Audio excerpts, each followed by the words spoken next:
Roots K, hello, hello. Mic flow, fly, fresh and responsible. One love divine and I bring salutations. Power, sing, yes, it's all in the nations. Numbers and soul flow, we heard in the streets. The monster in me, it don't accept defeat. Launched them a classic motion. Picture this ride wave across the ocean. Explosion, riddle them soft emotions. Encounter the master's truth reveal. He could not divide our stances, signed and sealed. Roots K and I resonate. Airwaves, soul paved path for your memory. Ancient days, many ignore the anthem. Stay a slave, I'm free, it's a melody. Bring more love in my tune, caught jealousy. Couldn't get ahead of me. Real line legacy, my flow see magic, but my key a wizard. We fly fresh and responsible. Man, I get it in unstoppable. Something like Usain Bolt, I'm ready on the start line. Moving past slow ones, I'm here like it's my time. Let's go. Fists in the air, yes, classy rebel. Bass clef, move crowds, I can rock a fellow. Horror female, let's get into detail. Sound, power, purpose, words not to fail, but to elevate. Raise chi, concentrate, it's real energy. Laid law, rise the stakes. I boom speakers, ignite kundalini ethers. Move hips, twist spines, I'm your yoga teacher. Divine dance eyes, walk over me and greet ya. I love doing me, sing prophecy. Band symphony, serenade the memory banks. Export the rhymes, live for the cause and grind. Yeah, I work hard to be the boss, taking charge. Keep cool in the streets, real easy on that club hop shit. Roots, heat mics, ride a new wave, bang, who could do it like this? I am who I say I am. Roots live from the dot and I say I am the realest. Those connect to know and feel it. Roots flow in your face, no Victoria's Secret. Mirror, mirror, reflection is beauty. You ain't ready for a revolution, please excuse thee. Know where you stand, cause my hand could get grand. Just this bang on the land, fire. Herakuti, bring back the order. Ordained by the universe, many think the earth cursed. Karma releasing her pain like a hoarder. Never will you stop, I eliminate borders. Soul is immortal. Open my mic on your conscience, exemplify omniscience. Ready for the world, no nonsense. I know about growing up in projects and life ain't a joke. We moving up, progress, progress, progress. Yes, yes, yes.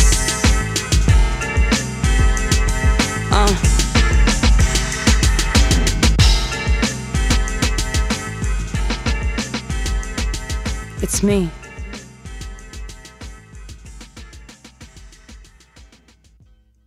It's brown. I said, what is? I have to rewind that. Yo, you is brown. I'm like the writer who wrote this. Put that in. But if you're not really listening to the dialogue, there's an intermediary, like a mall, between the translation between the English and how they count. But he's like just twisting everything up because he's the last of his kind. So he had like some anger deep seated through and just like, and I said, man, I break it down real nice, man. I have some, but I'm gonna take some. Yeah, you take some. I was trying to stop for a second. See, and this it says the AL is Arabic and the EL is Hebrew. Yeah, I read the Vinci Code when I was in. Okay. And it was talking about the Moors and the Angels of Demons. Yeah. I read so many books, it's crazy. Even Assassin's Creed. It talks about the Moors and these guys are like, oh, I'm just like, well, it says in the book. You know what's funny? At the same time I finished reading the book, what's it called? Robin Hood came up. When that came up, the guy who had the Moor that played Morgan Freeman that played the Moor. Yeah. He goes, yo, because he called me copper skin.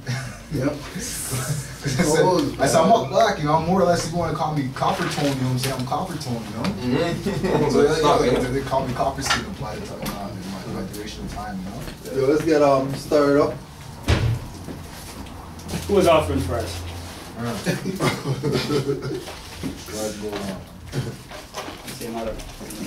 to start up? Yeah, let's start up.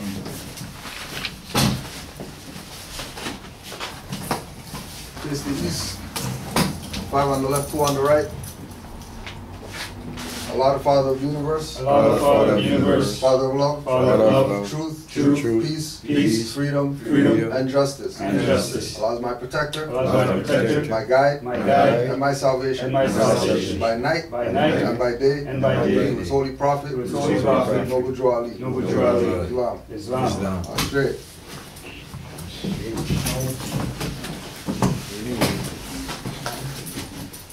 To be proclaimed in every meeting. I am glad to know I have a few faithful Moors among you all, and I desire for them to know the truth and the divine truth. There is a host of jealousy about me and the movement now, by the same people on our side of the nation that claim it was a joke, it was only a joke and unreal. But now, since they have found out from the government officials and the nations of the earth that this is the only sole foundation that all Asiatics must depend upon for their earthly salvation as American citizens, they are working every scheme that they can to disqualify me, so they themselves may take charge of the situation. I have notified all these things to you long ago in the past. It is through the faithful Moors that attribute to the movement and uplifting funds. The ones that paid their divine respect to me and the movement will be remembered. That is why I am calling upon all faithful Moors to increase their faithfulness to me, your prophet, and your divine Moorish movement. I need finance, and I need it badly. Never before have I needed finance so badly as I do at present, so I can shove aside the discord that is facing the nation. It all comes through jealousy because of my fame and nobility. The nations of the world will not recognize the movement without I, the prophet, being head, which has been proven by my works which I have performed in the last few years. To the members of the Moorish Science Temple, this is the instruction from your prophet Noble Ali. Be faithful unto your forefathers' divine and national creed, that you will be blessed for your good deeds that you sow in the flesh. Allah is the one that judges the world, and his judgment is now on, but the weak can comprehend it not. The end of time is drawing near, so says Allah to his divine prophet, I, Noble Ali. And that's why many hearts have been turned to stone. Many have eyes to see but cannot see, ears to hear but cannot hear, lest they would be confounded of their sins. These are trying hours now, dear Moors, and every evil spirit is moving, and they are trying every weak mind to overthrow and drag out the true foundation that has been laid, and to cause confusion in the minds of the ones that do believe. But if you have the true love of Allah and the spirit of your forefathers, you fear not what you hear or see, but will sacrifice the utmost of your very life to protect your movement and your prophet. Watch your enemies, dear Moors. Your enemies are the ones that speak against your prophet and ridicule him to the very lowest, and the ones that speak against your divine and national principles of your temples. Act accordingly, and Allah would bless you for your good work. Peace, your divine prophet, Noble Ali. Islam. You had the when you asked me the questions from earlier, and you got the paper, you knew that stuff was in the paper? No. All right, so we'll bring that up. Which one was it? Newspaper. Yeah. Right. So this is just sort of sidebar. People have a tendency of not taking initiative, right? The little brother had questions earlier, and the questions that he asked, the response that I gave him was not quote unquote satisfactory, in order to force him to go check, right? So not even thinking about checking about that, he just decided to just, pick up something, read something at the temple or whatever, decided to pick up something. And then what he picked up to read led him to get answers for the questions that he was asking, right? Now, let's just say he didn't ask the questions, right? To an individual what had the questions. His willingness to want to get the answer provided the answer to him, without it having to be, search through 50, 100 books or whatever like that, trying to find information on this stuff. So we just wanted you to put out what it was that, whatever section it is that you got right there, we'll just read that whole thing just so we could get it on the record that we have to take initiative to making sure we don't ever get to that position where we think we're master and we don't need to know anymore. as soon as people start pushing that vibration of, you know, be a master, get a master, add up chamber, they're giving you, they're implying that there's a finish line. There's no finish line to learning. If you're add up chamber, you're a student of the add up chamber. You're not an adept of the add up chamber. Right? So yeah, we just wanted to put that on the record. Just read what you're reading from. And, read the paragraph. So. Yeah. It says, what paper you're so reading? it's a Masonic gate, astrology, geometry newspaper, and it says in one of the paragraphs the etymology of Allah and is that E-L Allah? Anna. Allah unveils the relationships between Boaz and Jachin. A-L in the Arabic word Allah and E-L in the Hebrew word Allah are derived from the Egyptian name for the sun. Ra, the R and L are liquids in logistics. Yeah.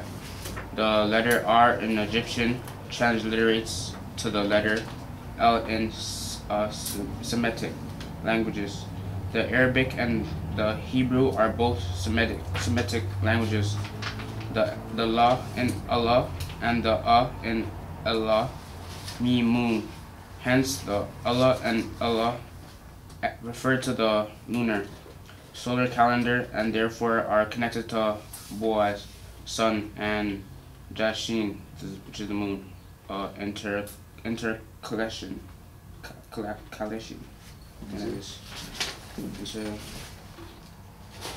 Intercalation. Yeah, intercalation, yeah. Then it just says that AL is Arabic and EL is Hebrew. Right. So initially that was the question about, you know, what's the difference, L, whatever like that. Now, which again goes into when you have individuals vibrating on the same frequency, then you're gonna have similar outcomes, right? So when Brother Omar came to pick me up today, he came with the bus that he got. He came with this, right, today. So yeah, he does his little plantation or whatever, and you know, through plantation sometimes you get stuff. For all people who don't like to work or whatever, think that working is if you have a job you're not a good Moor and stuff like that or whatever. You know what I mean? Sometimes plantation hooks you up, right? So he had that, and then yesterday or on the weekend on Friday, my orders came in for Ancient American Magazine, which we're going to cover today, about Egypt's connection to America, according to what these guys are saying, was the concept for class today, right? Not broadcasting what class is going to be, right? Omar came with the bus to verify that, okay, today's class is, that's where it's at, because we have the artifact to prove that on the Sunday, he didn't tell me on Friday, he didn't tell me on Saturday, the day for class told me that he got this stuff, right? And then brother just read that all those Al, Arabic, whatever stuff comes out of Egyptian. Right? Which again, that wasn't something that was supposed to be brought up today. That was just being on the frequency, you know what I mean? And then all of these things correlate, right? And again, talking about it so Moors that are out there could realize these correlative incidents to prove to them how close they are or how far they are from recognizing what's going on with regard to their birthright, because they're studying. Universe is going to be throwing stuff at you that you don't even know where it's coming from, but you know it's verifying that where we're at with this is where we're supposed to be at with this. Oh, and you can maybe tell further to that. So the story with that bust, as I see it in the place that I'm at. Oh yeah. Remember? Yeah. And I said to the man, I said, "Is that for sale?" He said, "Why? Is he related to you?" So I paused for a good 10 seconds and said, yes, yes he is. Right. And then I realized that him asking that question was part of the universal causality of everything. Right. Right. He asked me if I was related to him. Yeah. And also the universal truth. Truth. Exactly. Because why would he be related to this when we're in America? Why would you ask that? This is not from here. And he was a Scottish guy. Right. Just to let you. Why would this be relative to an individual over here? And a Scottish guy that's bringing it up. Hey, is this your relative? Is he bringing that because he thinks that that guy comes from here? Or is he bringing that up because he knows that this has connection to over here? Where this other guy is from that's interested in this. That's over here. Or he's a Mason and he's asking the question. The code question. The code question is like, let's see what Negro knows that wants. Islam. Oh yeah, Negro, you want? He goes, why? It's Are like, you why? related to him? Is it a rap video or something, or is it yours? You know? Like, It's the same thing this morning. Me and my mother before we get here. Mom. She said, when we were talking this morning, she said it after everything. She said, you know why? Because me and you are on the same frequency. Where she know this frequency from? Where she come from with frequency? So the other thing about it, we were laughing. We were laughing. Yeah, and we were laughing. And then the thing is that she said, I'm laughing at her. She said, I'm laughing at her. And I goes to her, Mama, you remember you told me when I can't find nothing to laugh about, go look at the mirror and laugh after myself, so I must laugh at So I said, no, Mama, I finished laughing at the mirror, I finished laughing at everything, now I'm laughing at you, Mama. Okay, good, let's laugh at each other, and me and her this morning, on the same frequency. So that's the whole idea, we're on the same frequency. So let's laugh at each other, and be happy, and we don't have to fuss and fight, just laugh at each other. Fuss and fight for what? Well, as long as you're on the same frequency, you're good. Why would there be any? Why would You're there be good. any She said disagreement? laugh at each other. Right? Why would there be any imbalance? So I'm gonna say no. For me and her have that conversation this morning. Yeah. And to where we're at. The right vibe set. Yeah, the vibe set. It is. Yeah. Brother Kenta, you had something? No, when Omar was speaking and he just displayed the experience, it just seemed to me in my mind like on a divine level, just the permission for the ancestral spirit to come into your life. So the fact that he said he paused for about 10 seconds, it was kind of like that moment of, do I let that spirit come in, or do I keep that door closed? So it was just one of those moments where it's like, he asked you a question, is he related to you? So depending on how you answer it, that subtle spirit is either going to follow you still, or it's just going to close you down. So it was just one of those things. I'm like, oh, okay, I get it. Yeah. You ask for permission, on the spirit level, and they come in, right? So the ancestors are around here right now. Right. Letting you know, putting it on the record for you. I mean, through somebody else. Right. This is Ancient American Magazine, issue number 8. Ancient Egyptians Sail to America. Page 32, article Counterpoint.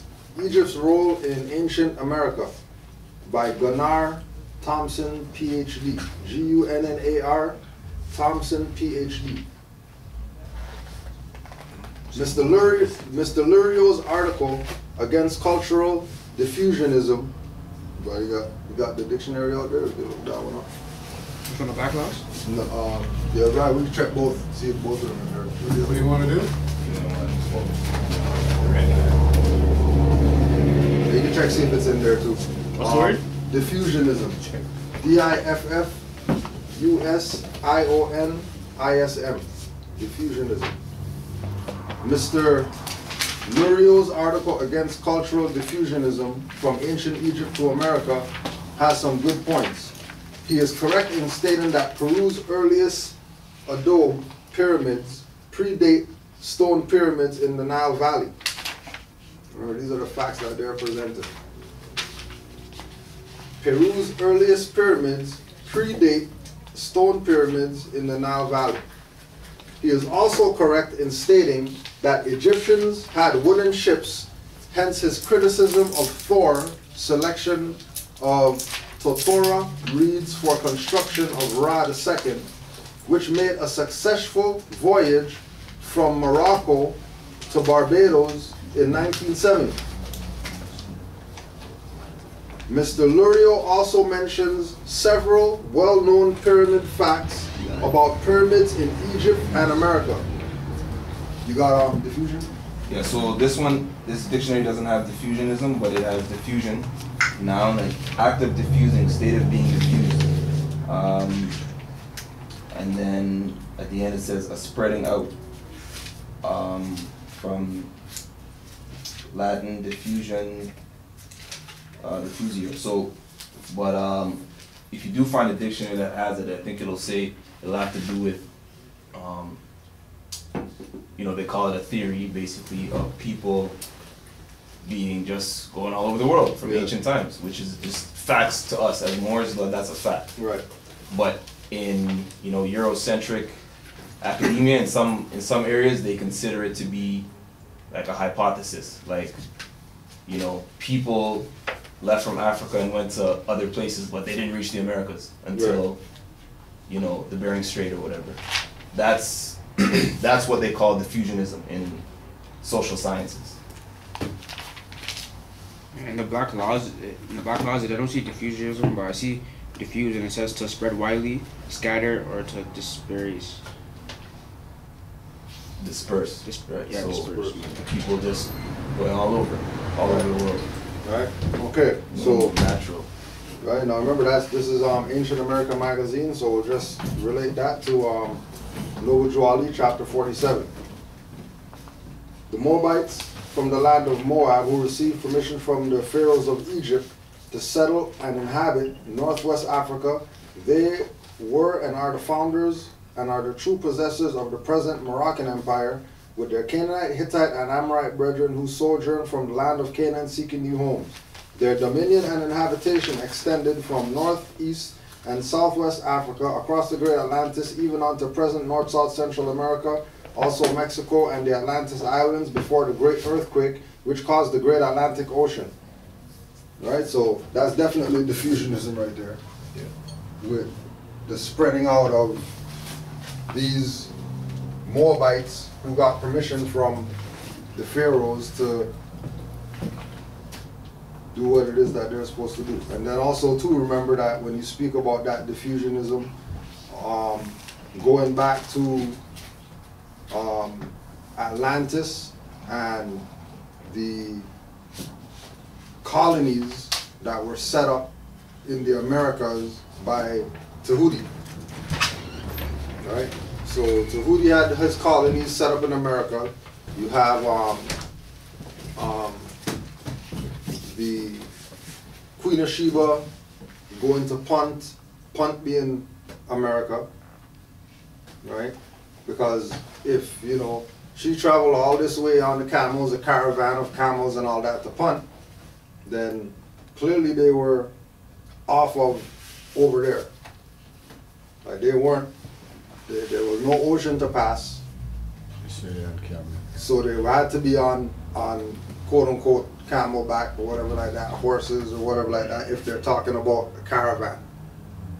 And when we get to Mali and those people, then we have, well, you can leave that out just in case. When we go to Mali and all that, we have them talking about fleets of ships. So this idea of traveling or navigating the earth plane, going different places, is something that we always did. And our tie now is coming to the realization that when we look at the Egypts and the Kemet and the Ra this and all these things, that all of them come back to a culmination of cultures. It's not you know, the Egyptians and then the whoever's and then these guys and these guys. These are all the same people. These are all relatives, right?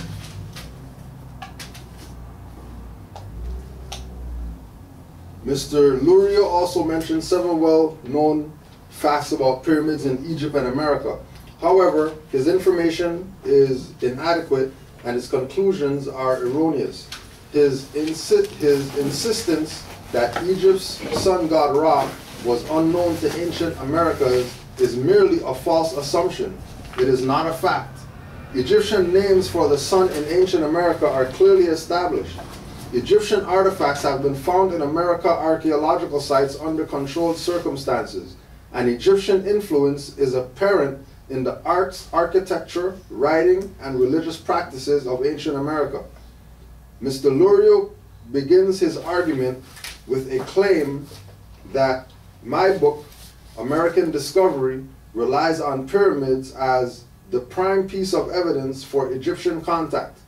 After such a statement, I seriously doubt that he has read the book.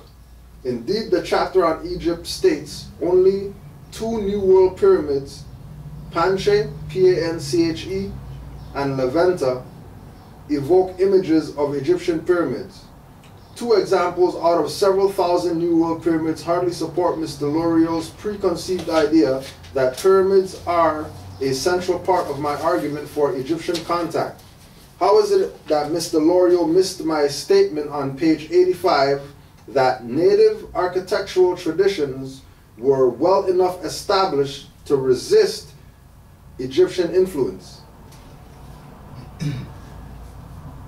Native architectural traditions were well enough established to resist Egyptian influence. Now keep in mind again that we recognize that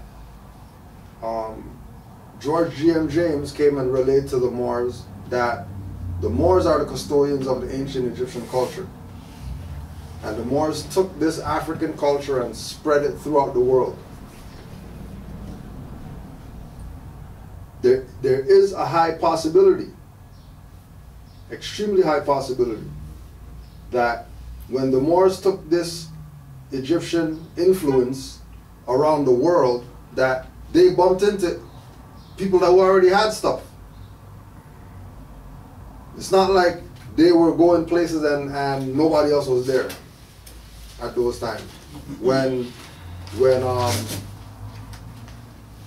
you look at, and it's good to use the Australian native people's perspective of culture to see how we should embrace everybody's, right?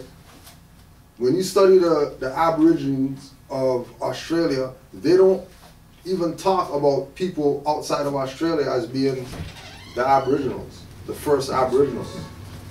They're the first Aboriginals because where they're from, their history goes back to tell them that they're the first, right? They have their own personal reference point as to who we are, what makes us the Aboriginal indigenous people.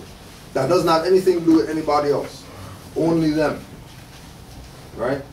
And people accept that position that they take. People accept their position that their culture says they're the first natives. Nobody argues with them with that,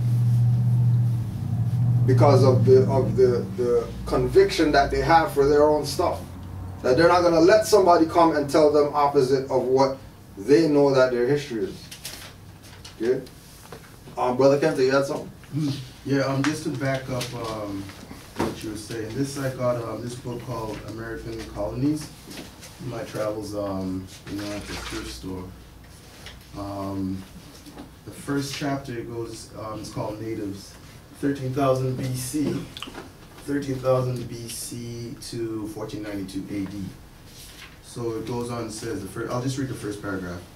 Scholars used to think of Native American cultures as relatively static, unchanging for centuries until encountered and overwhelmed by the European invaders after 1492. Those scholars assume that the description of the Indian cultures by early explorers could be read backward to imagine their predecessors from centuries past.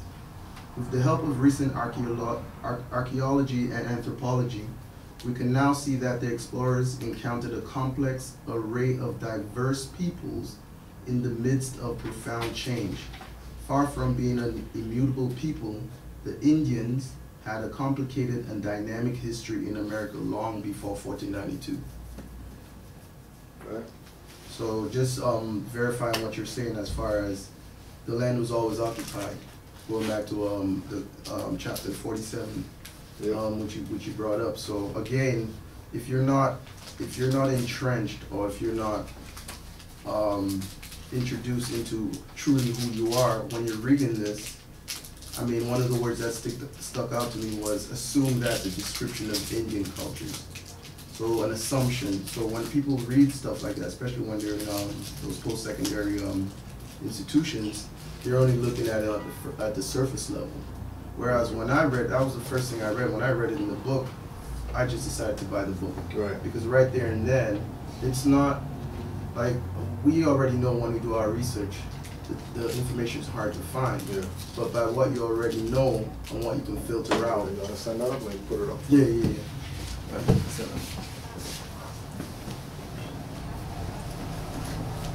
Yeah, sorry. American colonies. Alan Taylor. And when and how come you put this in the bag today? That was I got it with you, or you just got it? Yeah, I brought it with me because I got it yesterday. I normally do my travels to Value Village. Yeah. Taking some railroad. Yeah. So this one just it shot out at me. Yeah. So. And then you check the flower on the turban on the front of the book too. And that's all the time to remember we're talking about strangers and like all that within this past couple of days was what I was covering. So I went in the store, a whole bunch of things are just jumping out at me, so I'm just pulling it out. Right. And just skimming them, going table of contents and index. Just looking for those keywords. Looking for the keywords, yo. That's it. Once you find those, you know you got one. While it is true, as Mr. Lurio states, that Inti, Ki, and Tonitua, Tonatiu were native names for the sun god, they were not the only names. We're going to jack this one from Gunnar Thompson, start calling people this. Isolationists must realize that half of the truth does not constitute the whole story of native cultural development. Old world diffusion is a significant part of the story. We must seek the whole truth if we are going to begin to fathom what took place in antiquity. Mr. Lurio's attempt to deduce what happened based on logic, limited information, and faulty assumptions is an entertaining but fruitless exercise. There were many tribes in the New World. They had many names for the sun god. Some of those names have been lost due to ravages of disease on native populations and the fading memories of passing generations. However, the Egyptian name of Ra or Re for the sun has survived the millennia as testimony of Egyptian cultural influence in America.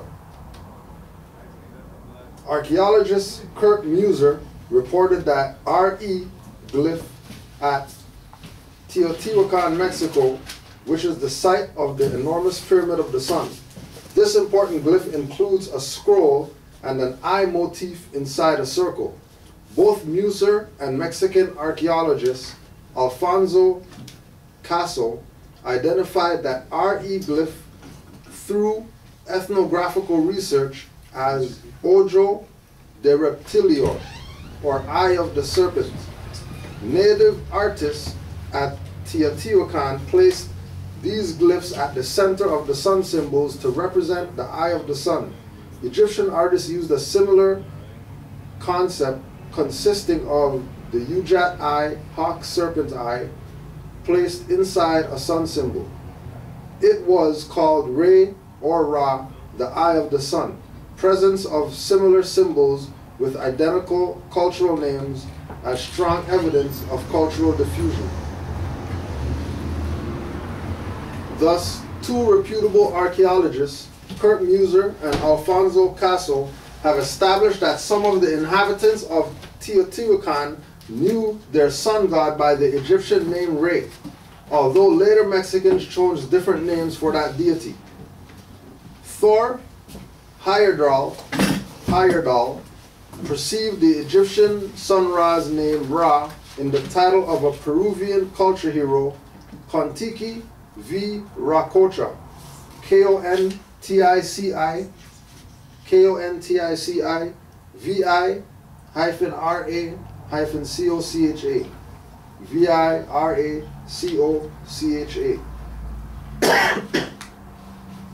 This name and Peruvian use of reed boats led Heyerdahl to suspect cultural diffusion between Egypt and Peru.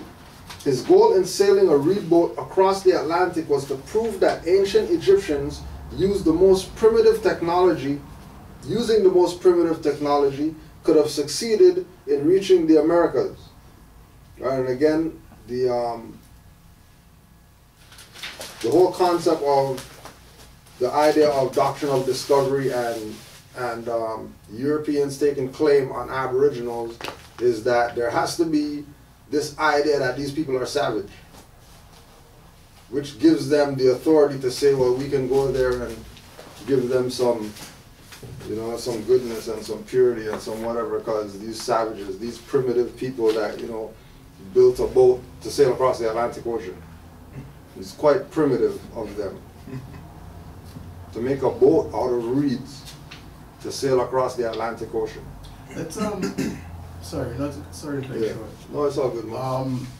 You have to consider, I think what's not being considered is the fact that maybe at the time they were traveling, the Atlantic was not as wide. Right, that too. So then the perils that you probably go through in traveling, like say through a storm in a reed boat, may not be as dangerous as opposed to if you got to do it for 3 months or whatever back then, and so on and so forth. Right. But even then, we know that we're building massive ships and vessels from time, right? So, we always use what was in our environment. So if it was reeds, it was reeds. If it, burn some canoe, burn the wood and then dig the canoe on. So we worked with whatever we had. Right. Although reed boat technology was available to inhabitants in the Middle East by the 10th millennium BC. Although most Egyptians used wooden ships by the 3rd millennium BC, huge reed ships were still in use in reeds in the Red Sea as late as 1st century AD. Smaller reed boats are still popular among peasants in North Africa, Asia, and Peru. Isolationists often complain about the so-called lack of artifacts to bolster their claims of no contact before Columbus. However, this complaint often cloaks overly restrictive admissions, criteria, and outright ignorance. A recent Ojibwe discovery of 2 Egyptian amulets of Horus in a native burial in 1993 will be subject of a television special called Prophecies sometime this fall. This is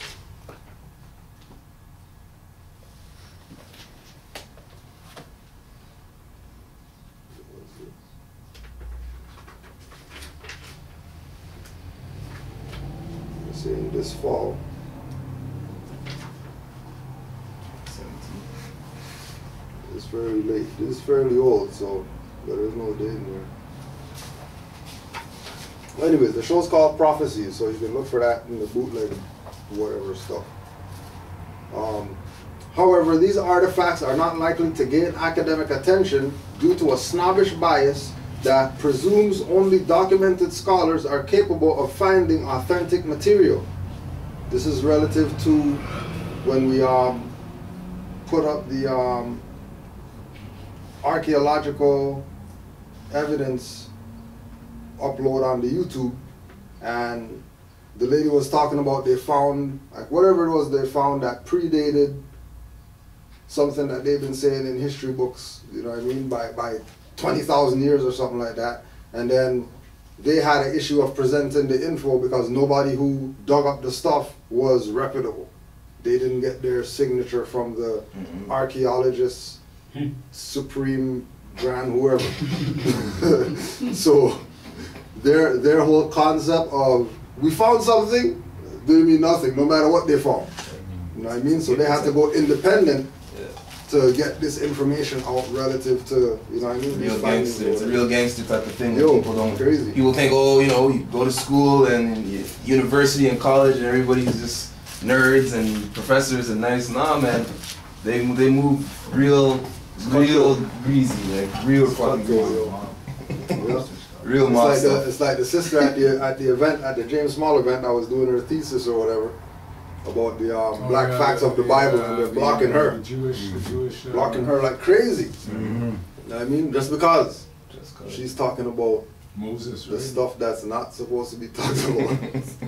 You know what I mean? Because again, remember too that all the things that they hidden, all this stuff that they hid are part of the Reconstruction, right? So when these things start coming back up now it's making the Reconstruction era look like botch job. Because they didn't really do a good job of hiding the info. They didn't really do a good job of keeping the people in a dumbed down mindset. You know what I mean? But again, you're dealing with you know that there's the spirit side that's always at work.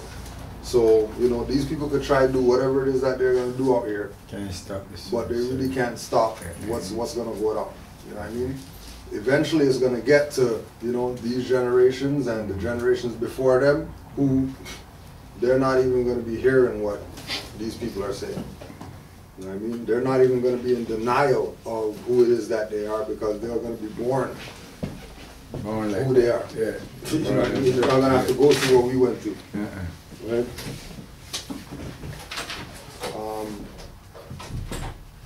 One of the most important findings of Egyptian artifacts occurred in 1914, right? Date check, in El Salvador, and has been largely ignored by academics in the US. During the course of controlled archaeological excavations under direction of Professor Miguel Angel Gonzalez, Miguel A-N-G-E-L Gonzalez, workers uncovered 2 Egyptian statuettes buried far below the surface. One of the statues is of a pharaoh, sarcophagus or mummy, wearing the crown of Osiris, god of the dead. The other appears to be the mother goddess Isis. An inscription on the male statuette approximates the cartouche of Pharaoh Asorkon, A-S-O-R-K-O-N, 22nd dynasty. Photographs of these artifacts were printed in Historia de la Nación Mexicana, which was written by Jesuit priest historian Manuel Cuevas, C-U-E-V-A-S. The Hispanic scholar was convinced of the authenticity of the artifacts and their importance of ancient world history, yet the bias of Yankee scholars against anything which might support pre-Columbian contact with the New World resulted in a failure to consider this evidence. Over the passing years, these vital clues to the puzzle of New World cultures have been virtually lost due to a conspiracy of ignorance fueled by ethnocentric bias and academic arrogance among tenured professors. So among the professors who have a status, who have a name, who are somebody in that world of archaeology, history, etc., there has been a conspiracy of ignorance fueled by ethnocentric bias and academic arrogance. That these people think that because they have some paper, they don't have to go out in the field and dig. They could look from here and say, oh yeah, there's whatever right over there. Just go dig right over there, you guys are gonna find the whatever. and then people go dig. Whoever finds the stuff, they get no credit, but the guy who's in the office that didn't do nothing, he gets all the credit. Right? No different than player goes out there for 82 games in a season, you know, jumping up and down, messing up their joints and all that stuff, and guy who's sitting down doing nothing with Sudan and all that stuff, he owns those guys. Right? They never have to do, they never put in the work. Right? They always wanna they always wanna bottom feed. They always bottom feed. I rediscovered the artifacts inside Sueva's book during one of my many forays into the stacks of the University of Hawaii Library. The book had been sitting on a shelf unopened, gathering dust for the past 4 decades. Manuel Suevas suggested in his Historia that ancient Mexicans had contact with Egyptians or with merchants who made voyages to the Nile. He believed that Egyptian inspiration played a role in the construction of the Pyramid of the Sun at Teotihuacan. He compares the Mexican pyramid to the Pyramid of Khufu at Giza, which has the identical geographic orientation and the same size at the base. However, the Mexican pyramid is not merely a replica of an Egyptian monument. It has unique characteristics which reflect the native tendencies of adapting foreign ideas to better suited native culture. The pyramid was only half as high as its Egyptian counterpart, and it had stairways at the temple, with a temple at the top. It also played a more active role in native culture as it was the center, not just for rituals, but also for public markets. Presence of the reglyph on ceramics at Teotihuacan lends support to Sueva's theory of some Egyptian inspiration behind the New World. Like his colleagues, Mr. Lurio insists that the time lag for many centuries between construction of the Egyptian pyramids and those of America is sufficient to preclude the possibility of diffusion. Although the theory of diffusion in this case is admittingly conjectural, it is presumptuous to suppose that Egyptian influence was impossible. Indeed, Khufu's monument continues to inspire those who look upon its massive building blocks. Recently, one American entrepreneur built a pyramid-shaped hotel in Las Vegas as a result of his exposure to Khufu's lingering legacy.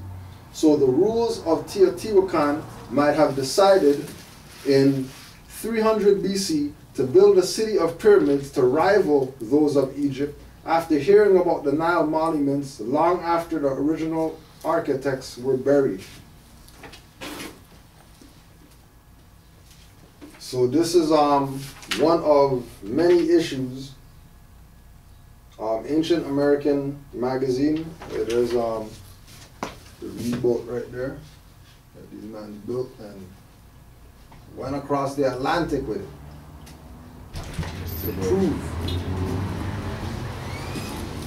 just to prove that these people were on something. I think like 70s or something like that. Yeah. Anybody got any questions or comments or anything? Real quick.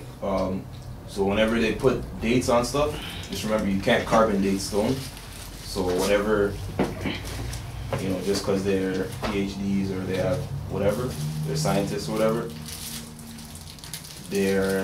unless they have something that they're telling you this is some vegetation or some living matter that we've dated, like they're saying their estimate is just, you know, it's just a guess. It's just them saying a number or from their own, however they qualify it, but it's not something that has been scientifically tested. You cannot carbon date stone. You can't take a piece of stone and say, put it under a microscope and say, well, it's this old or it's that old. It's not possible. We don't have, the technology doesn't exist to do that. So never take their numbers for the gospel in terms of dates.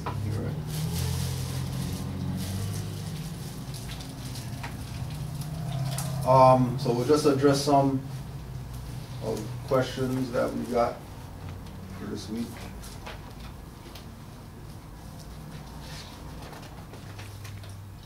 I'm not sure if we put this out already, but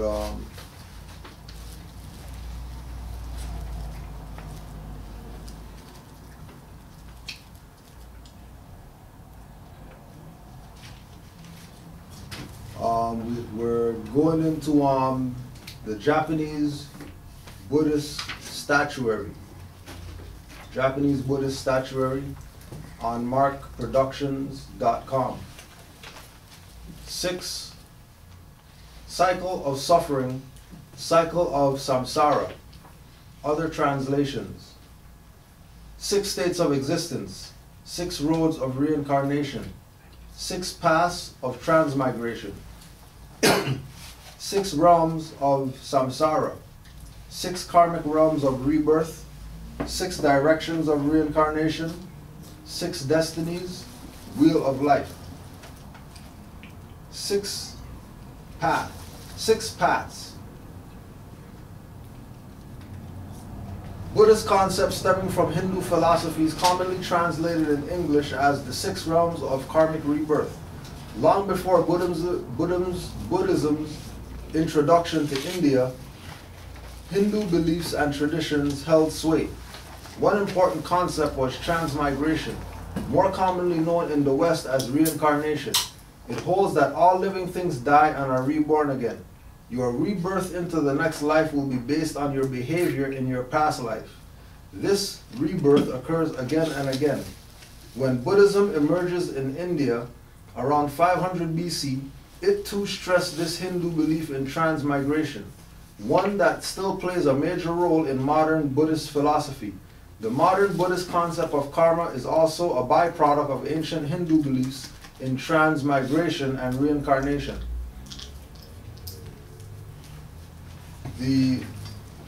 Among Buddhists, all living beings are born into one of the 6 states of existence. All are trapped in this wheel of life, as the Tibetans call it. All beings within the 6 realms are doomed to death and rebirth in a recurring cycle over countless ages, unless they can break free from desire and attain enlightenment, which is why we're up in here. Right? The further upon death, all beings are reborn into a lower or higher realm depending on their actions while still alive.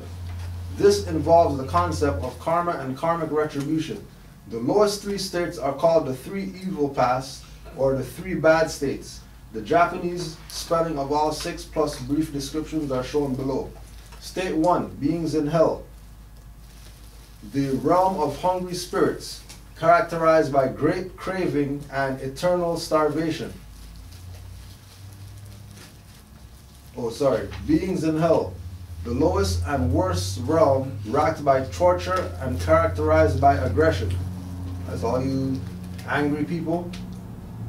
You just angry for no reason. You know, that's probably what your issue is, right? Say that one again. Beings in hell. The lowest and worst realm, racked by torture and characterized by aggression. Hungry ghosts.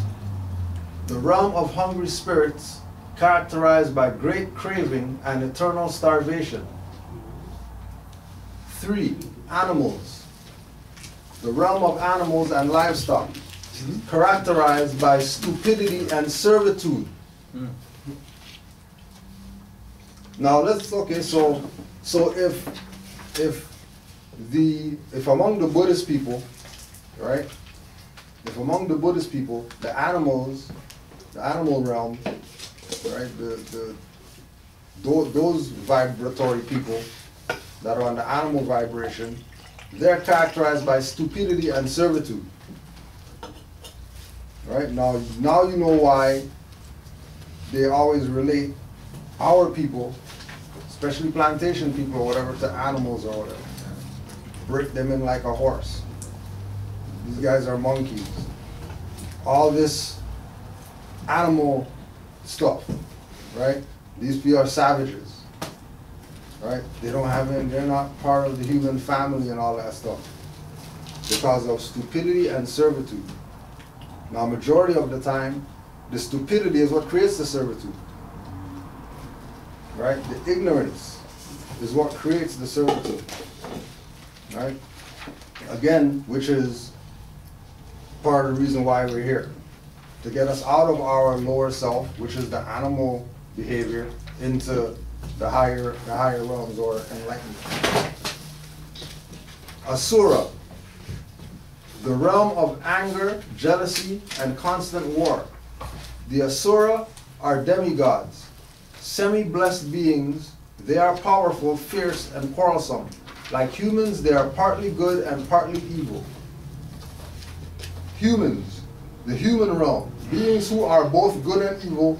Enlightenment is within their grasp, yet most are blinded and consumed by their desires. Deva, the realm of heavenly beings filled with pleasure. The Deva hold godlike powers. Some reign over celestial kingdoms. Most live in delightful happiness and splendor. They live for countless ages, but even the Deva belong to the world of suffering, for their powers blind them to the world of suffering and fill them with pride, and thus even the Deva grow old and dies. Some say that because their pleasure is greatest, so too is their misery. Right? So, just some Japanese Buddhist stuff to look into. onmarkproductions.com. Japanese Buddhist statuary. Gods, goddesses, Shinto kami, creatures, and demons. Japanese Buddhist statuary. Statuary. And that was from Sister Selke. So is that what they're saying? That's what we're going through right now, the phase that we're in right now? Well, if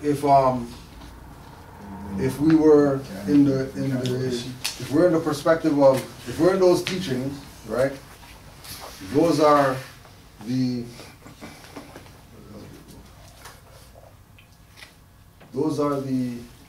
out of the six. Those are one of the 6 paths. So that's dealing with the states of the 6 paths in the wheel of life. And the states are beings in hell, hungry ghosts, animals, asura, humans, and deva, D-E-V-A. So based on how the individual's life is playing out, or how that individual's mannerisms are, what makes them up, would determine where in this they fall, and whether they're going to be on a reoccurring cycle, coming back here again, or learn something, time to go, you know what I mean? Because it's, you know, you're going to, if you're diva, you're on your way out of here, right? Plus deeds versus desires. Right, like so, with the realm of heavenly beings filled with pleasure, blah blah blah. They have godlike powers and all that, but keep in mind, because pleasure is their greatness, misery is, you know what I mean, the parallel to their greatness. Yeah. So yeah, you can, you know, if you have all the greatest things or whatever like that, then more than likely you're going to be a miserable individual. And then we could see that with the people out here who have finance or whatever, and their life sucks. And they'll tell you, yeah, that life sucks. People always say, rich. Oh, you got you're right, because people sometimes say, if I had money like him, what you don't know what he's going They don't even know what he's going through. They don't even know what he's going through. You know what I mean? Half of these people would give up everything they got just because of paparazzi. Look at this one, that one of those artists that killed himself this week here. They find him in some hotel or whatever. Oh yeah, another one. A singer. Yes. Yeah, some famous singer. Yeah. Hung himself in a hotel room. Yeah. Hung himself and shot himself twice in the head. A suspect, but allegedly. Yeah, and he cut his wrist. Yeah. And he popped the pills. Yeah. Yep. Couldn't do it once. Had to do it right. Had to do it right. Well, he just covered all the bases just in case. Yeah. Get it.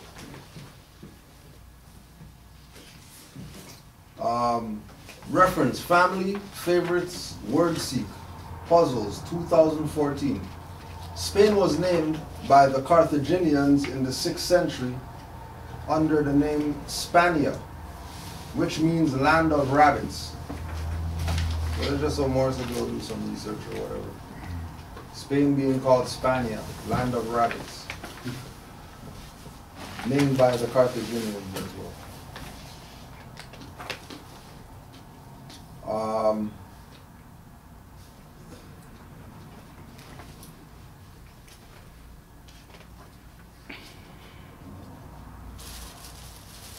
Brother Sandra L. I recently came into the Moorish movement. Oh, hold on a second.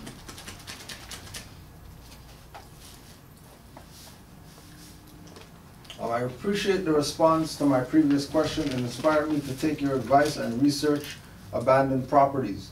Numerous sources were found. My question is, I see that the use of the FRNs are being accepted, yet it is certain to fail. Wouldn't continued use of them be literal insanity? Well, considering that everybody around you is sane and only deals with fiat dollars, right? You start talking about promissory notes and warrants being money and bonds being money and signatures being money and stuff like that. For some store people out here, they're not hearing nothing, right? That's the second time that did that. Right? They're not hearing anything that's going on because of that, you know, like you called it, insanity that is going on with people. You know, people so insane, they're brown calling themselves black. You know, people so insane, they're the majority saying they're a minority. You know, people so insane, they got, you know, they're gonna buy rompers. They're men.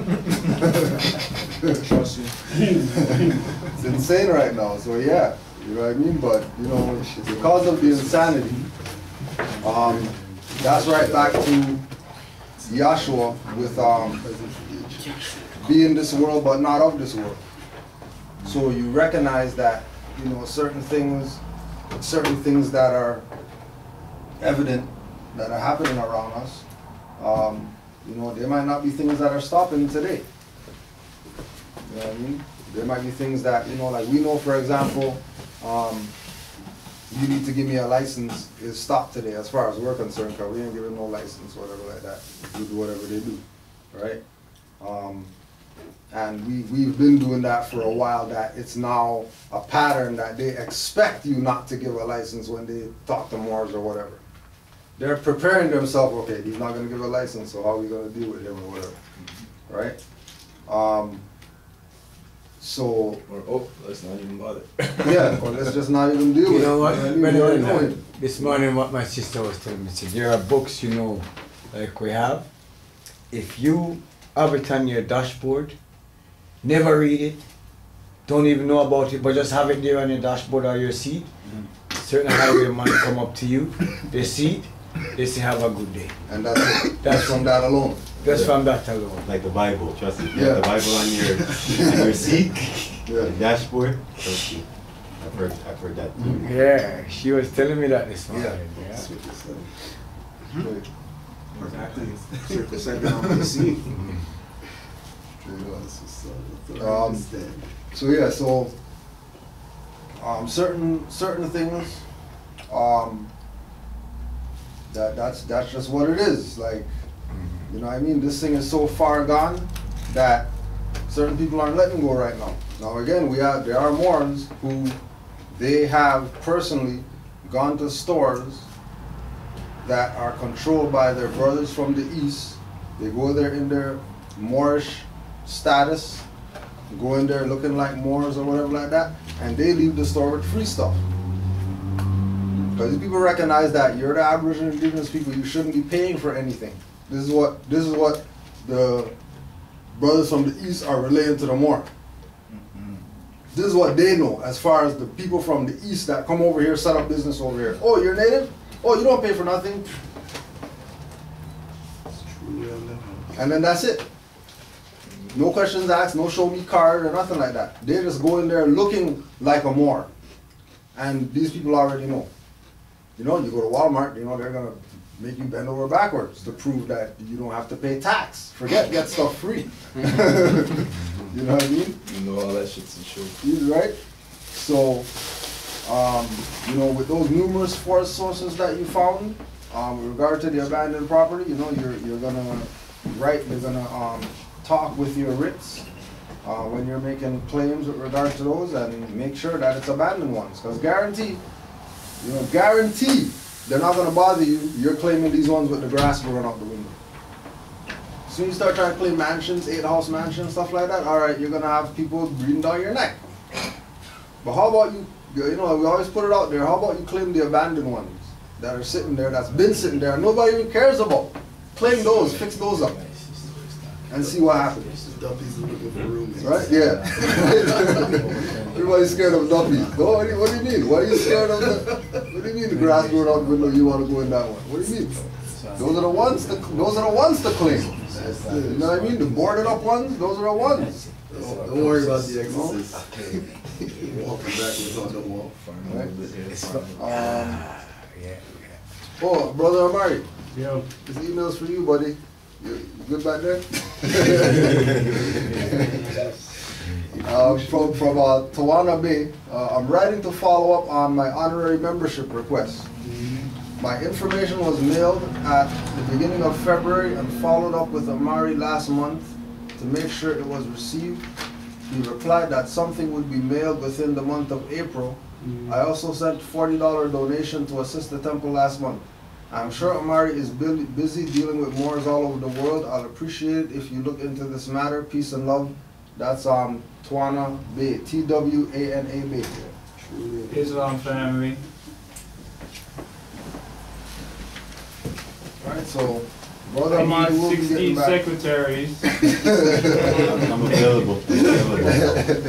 16 secretaries. Yeah, tell Islam, it's not a matter that's it's in the works still being done. There's a lot of things we're dealing with. Like for instance, one of the works we're dealing with is a brother facing immigration issues. He's in the room at the moment, and we're helping him with his situation. So there's a lot of things that is being done, but then again, there's a lot of work that needs help to be done as well too. So it's not a matter of we not doing it; it's being done. Islam. And we'll also put that out relative to that as well. RV Bay Publications people who are waiting for stuff, same thing.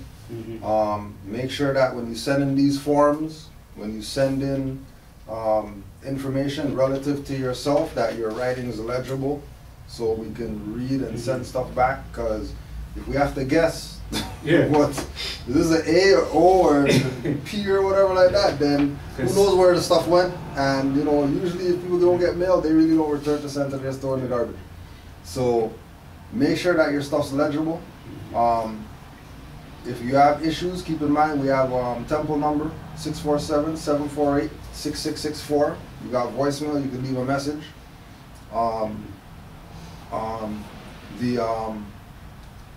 The mothers at MHHS, they have the online show that you can call in every Tuesday, right? Also, Sisters Standing on Law, right, which is on Sundays, I think third Sunday every month.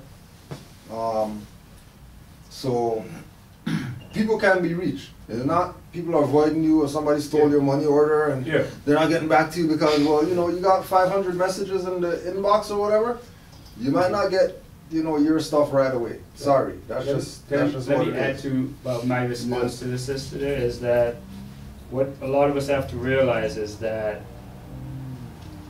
the temple doesn't run by itself in terms of funds, and for it to run, we need like dues and donations to come in.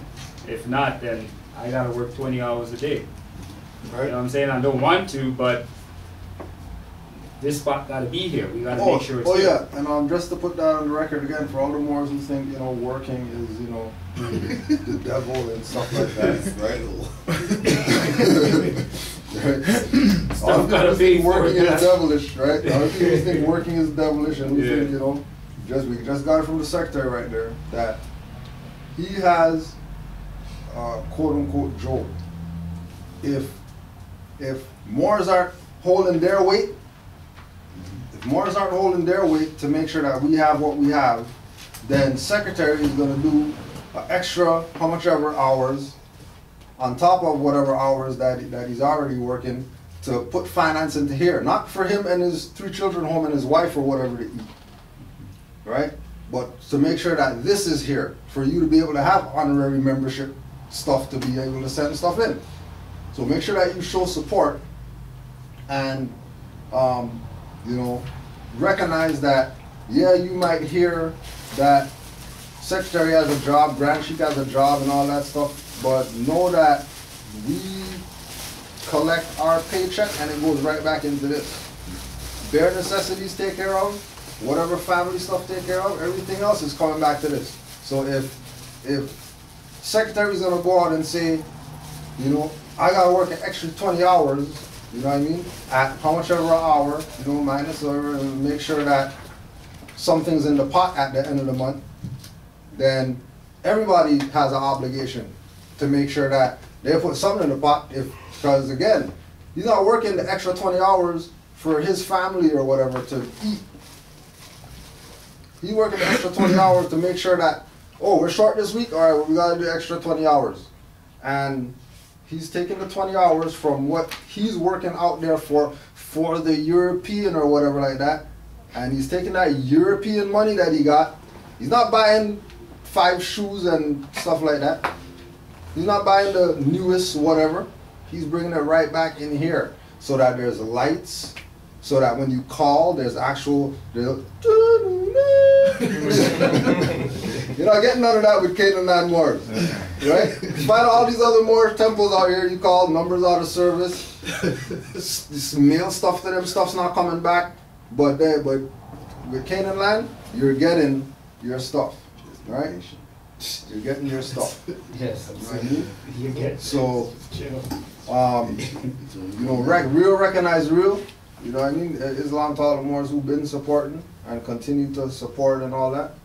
You know what I mean? And all these other jokers out here, don't worry. When stuff starts going down, we're gonna be checking your what's it called? Your credibility with your dues stuff and stuff. We're just gonna talk to the secretary. Hey, how much dues this guy paid the last 2 years?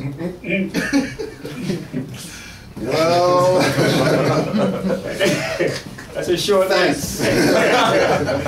Thanks for the validation. No soup for you.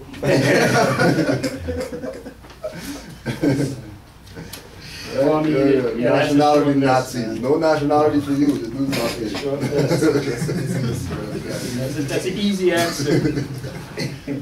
You had something more? From last week, this gentleman, you had some questions, remember? Or any of the ones that, if you can think of.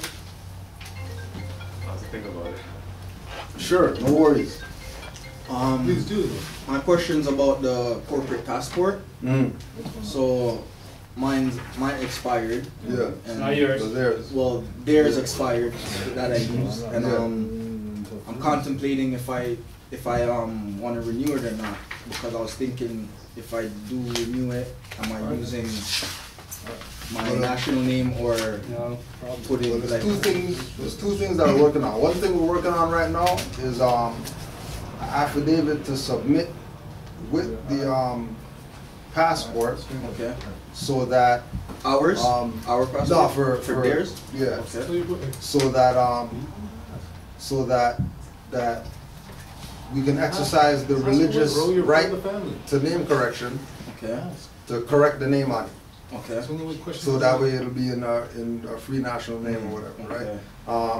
Now, you know that being in your free national name is probably going to be all caps still. Right, right. Which means it's still going to be a straw. Right. Which, you know, if it's going to be that straw or this straw, it doesn't matter, it's still straw. So, we don't know how doing that is going to impact the application. Okay. So let's say you do the writ, and then you send the writ with the application, Right. and they say, well, you know what I mean? No, we're not accepting this. We're denying everything. Okay. You can't even go back and get the one in the other name. Sure. Yeah. Right? Let me add There's to, possibility of them just trying to pull rank because it's their stuff. Yeah. You know what I mean? yeah, let me add to what you asked Yeah, him. go ahead, Mark. Two things they're not going if you don't have a certificate of change of name, they're not going to do it.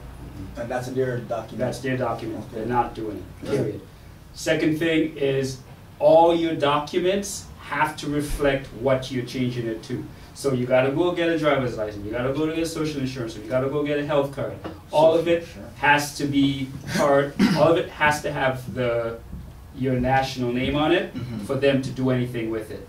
Okay. Also, the previous, Yes. whatever previous instruments you have, Yes, should have has a change to too. change everything.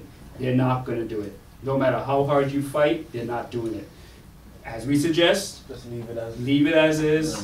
reserve rights on signature. Reserve, yeah, fight that, because you have grounds to stand on to fight with that, as opposed to not having all the other instruments, because you're gonna have to go get all the other instruments. Right. I said, we gotta stay away from the fact that my national name is not on it. It's not your document, Right. Yeah. Yeah. you know what I'm saying? So, That's on your rights to travel. What more you want? just travel. Just reserve rights and roll on. Yeah, as I said, what you do is make sure you have your nationality card with you. Right. Yeah. Put it inside the passport. Okay. They're not good Okay. this. Yeah, I see it now. Been there, done that. Right. Because I mean, you know, Don't worry about it. there's Yeah, don't worry about it. it's almost like Brother Omar always used the thing about the raincoat idea. Okay. You know what I mean? That just raincoat, you take it off, put it on, whatever like that. When it's raining, right? When it ain't raining, ain't no big deal. Okay. So that's only there Right. for your protection. So- You think of like an avatar situation, like you're jumping into that vessel just for the purpose of what you already know that you can jump out and yeah. Right, be something right. else, right? But the jump out is you having the knowledge, you having the documents, you having the instruments that put you into the status to be able to jump out. You know what I mean? So And again, like when we got, I can't remember if it was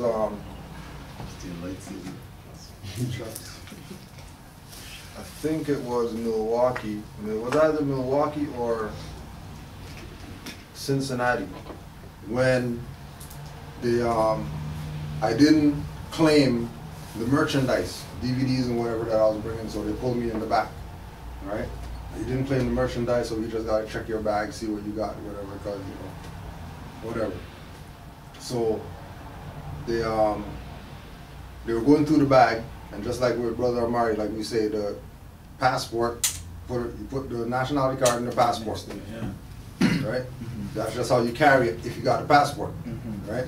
So they were going, oh, your passport right there. He's flipping through, got the card, nationality card. He's like, oh, what's this or whatever? I'm like, you know, it's a nationality card, you know, it's part of my nation. That's my way to get around instrument. That's my who I am instrument. Like, oh, all right, you know, whatever. Zipped up the stuff, you know what I mean? And then that was that. Went about my business, right?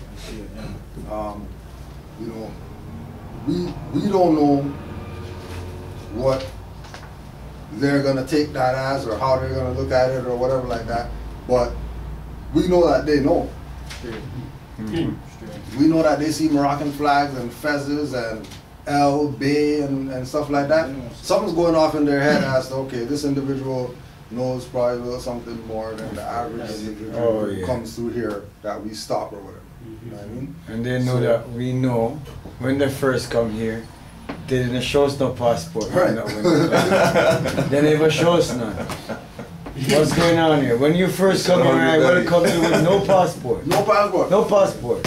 his hungry belly. It's hungry. Just a hungry belly. I know I feed you. I know you want to put passport No, you on. want to put passport on. Huh? Right? That's all they do. Yeah, bro. Just want a bit more. Are you ready for? Do you have your question yet or no? Yes, he Just does. ask. He does. Just be shy. You remember the questions that you ask are the same questions we want to ask, right? So I was at court. I guess it was pretty tricky because I wasn't experienced to it. But I guess they got me in the basic words of me trying to say that I am that person. So like I knew to not have said that, but I practice it more. So they pressured you into claiming the... Yeah, pretty much. Okay. But I... Well, he didn't claim it. He didn't claim it, but They're trying to force it on you. Yeah, pretty much. Yeah. So, but like when I was in court, like, yeah, they tried really hard to like put the fear on me and stuff, but it really felt like whenever I was there, like I could just ask any question, and they would want to hear my question too, right?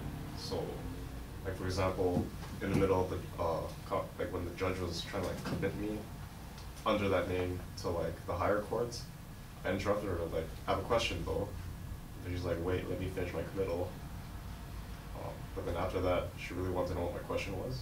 So like, yeah, it was good to ask questions in court. But I didn't, because I didn't practice. Right. At the same time, like, they try to give you sometimes what their plan is. But then, because like I showed up in the morning and I wanted to discharge my lawyer or terminate him, but the judge was like, she pulled a trick on me by saying like, go off the record to the clerk or whatever, and then that's when I went up and started acting like it was on record. So then, so like I guess whatever I said there was dismissed, but she hinted to me off the record, like saying, hey, she doesn't want, like I can't do my special appearance on stuff unless the person shows up or the lawyer shows up and then discharges themselves. And that actually did happen though, and like you were saying, the windows would open, like it wasn't all that fraud, right? So, but that's window I missed. That she was kind of trying to cue me, like, okay, now your lawyer's dismissed. Like, now you can go do your special appearance and stuff, right? Mm-hmm. But I wasn't there. I thought like I was, I guess, it's closed still. Right. But like, yeah, they do all those little tricks. Even the crown outside, it's like, please sit down. I'm like, what? No. And then she's like, come inside here, or else the judge is gonna yell at you or something, like whatever. Just trying really like all those. Calling inside where? The court. Oh, you were always saying. Yeah, before the judge was there, or whatever. So I guess I saw another Moor there, and he got one of his brothers off, I guess, for bail. I don't know, I just need more experience in courts, but as in my proper person though, otherwise it's not gonna have a full effect. Right. Like out of like in your non-proper name, like that's like no practice. Well, but I mean, we use, cause we also use that's true. brother Lanry as an example too, because he's of the same situation. He has a nationality, came from somewhere else, and then now when he came from somewhere else and he comes here, now being quote unquote under Canada, now he's quote unquote person. He denationalized himself to be a naturalized Canadian, right? Just like you denationalized yourself to come over here to be a naturalized, right, Canadian. Now, what you're ultimately doing is saying that your allegiance does not lie with the corporate jurisdiction. Your allegiance actually lies with the Aboriginal Indigenous people, right? And then from your perspective, you could bring in things like,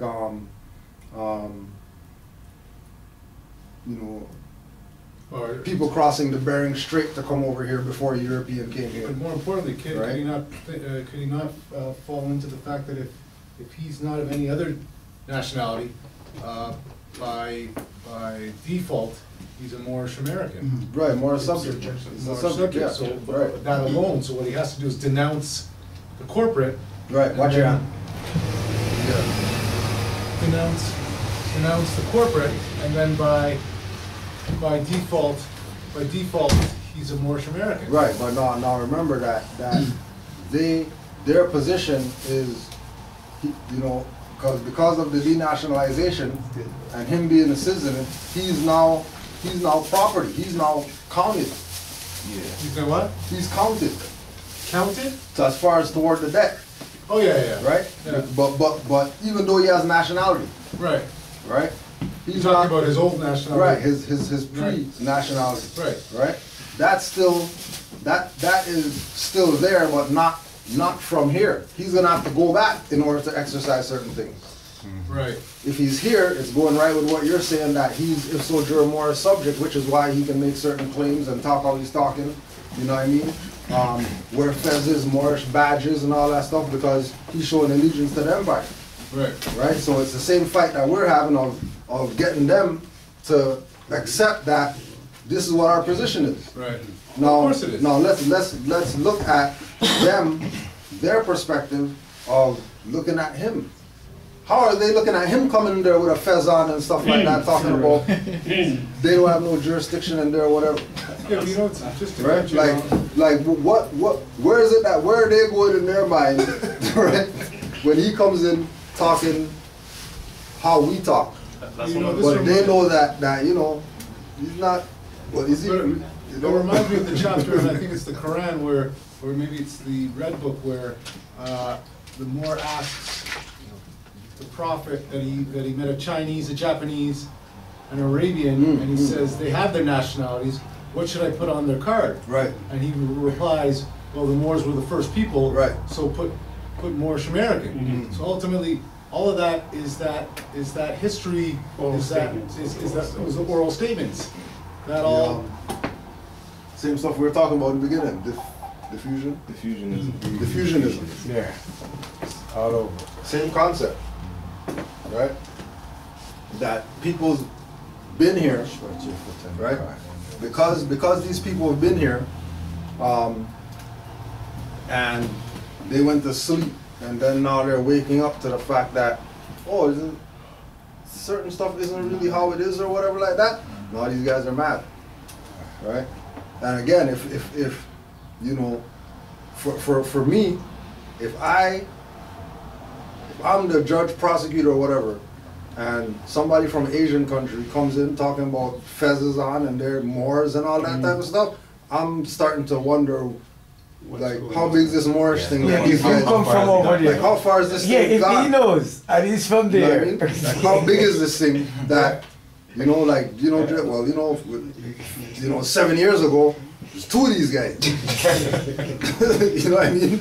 Now 2017, you got, Hindustani coming in the airport, Islam and all that. You know what I mean? Fezzes, turban, you know what I mean? Chinese, Filipino, whoever. Nah, we're Moros and all that. We're not part of you guys' jurisdiction.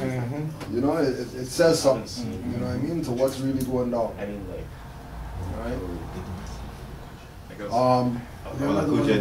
oh yeah. He has a real question. That was the warm-up. That was a mixed one. It was mixed with explanation. That was the real presentation. So should I be worried that they've said they committed me to superior courts? I don't think I should be, but should I? No. I know. Because even on that's the paper, rub right there. You don't belong in that court. On the paperwork they gave me, there's you have to show up there for. There's three of them. There's trial something, but the third one they X'd out. They put just assignments. So they're just trying to move me. What's the charges for or whatever? Because a lot of charges. Which is fair. 8, 9 charges. Like driving stuff or outside driving or recording and stuff. Well, there's a firearm, but no firearm in the case, so it's it's fraud to begin with without the nationality, right? So, but. What did you say that they put you through? I didn't hear. You said they put you into superior court? Yeah. So they're just playing games with the jurisdiction and stuff. I even heard the Crown before we left. It's so what's the plan? So 3 weeks to show up there, and when I show up there, apply another 5 weeks for the JPT and the Superior Court. So I know they're just trying to well, what what our position is that to make sure that we always have some type of response. You know what I mean? Like they're not initiating an action that we're not responding to in some type of way. Like there's no, oh, that's written in the all caps name. I'm not gonna put this in the garbage because that's not me. I'm a Moor now. No, you're gonna open the stuff and deal with it. You know what I mean? Because the whole idea of us standing up to them is to put our status on the record so they know that we're not, you guys might have your niggers that you do that to, we're not those ones. So there's going to be some type of different thing that's going on, whether it's going to be go in there, bam, they dismiss it, or go in there and then they put it off, and then 5 years you're dealing with these nine stuff that they can't get rid of, don't want to get rid of. She was trying to say something like, weren't you that name that appeared from her, that appeared in front of her during prelim and all that stuff? And I said, yeah. But I said the status has been corrected.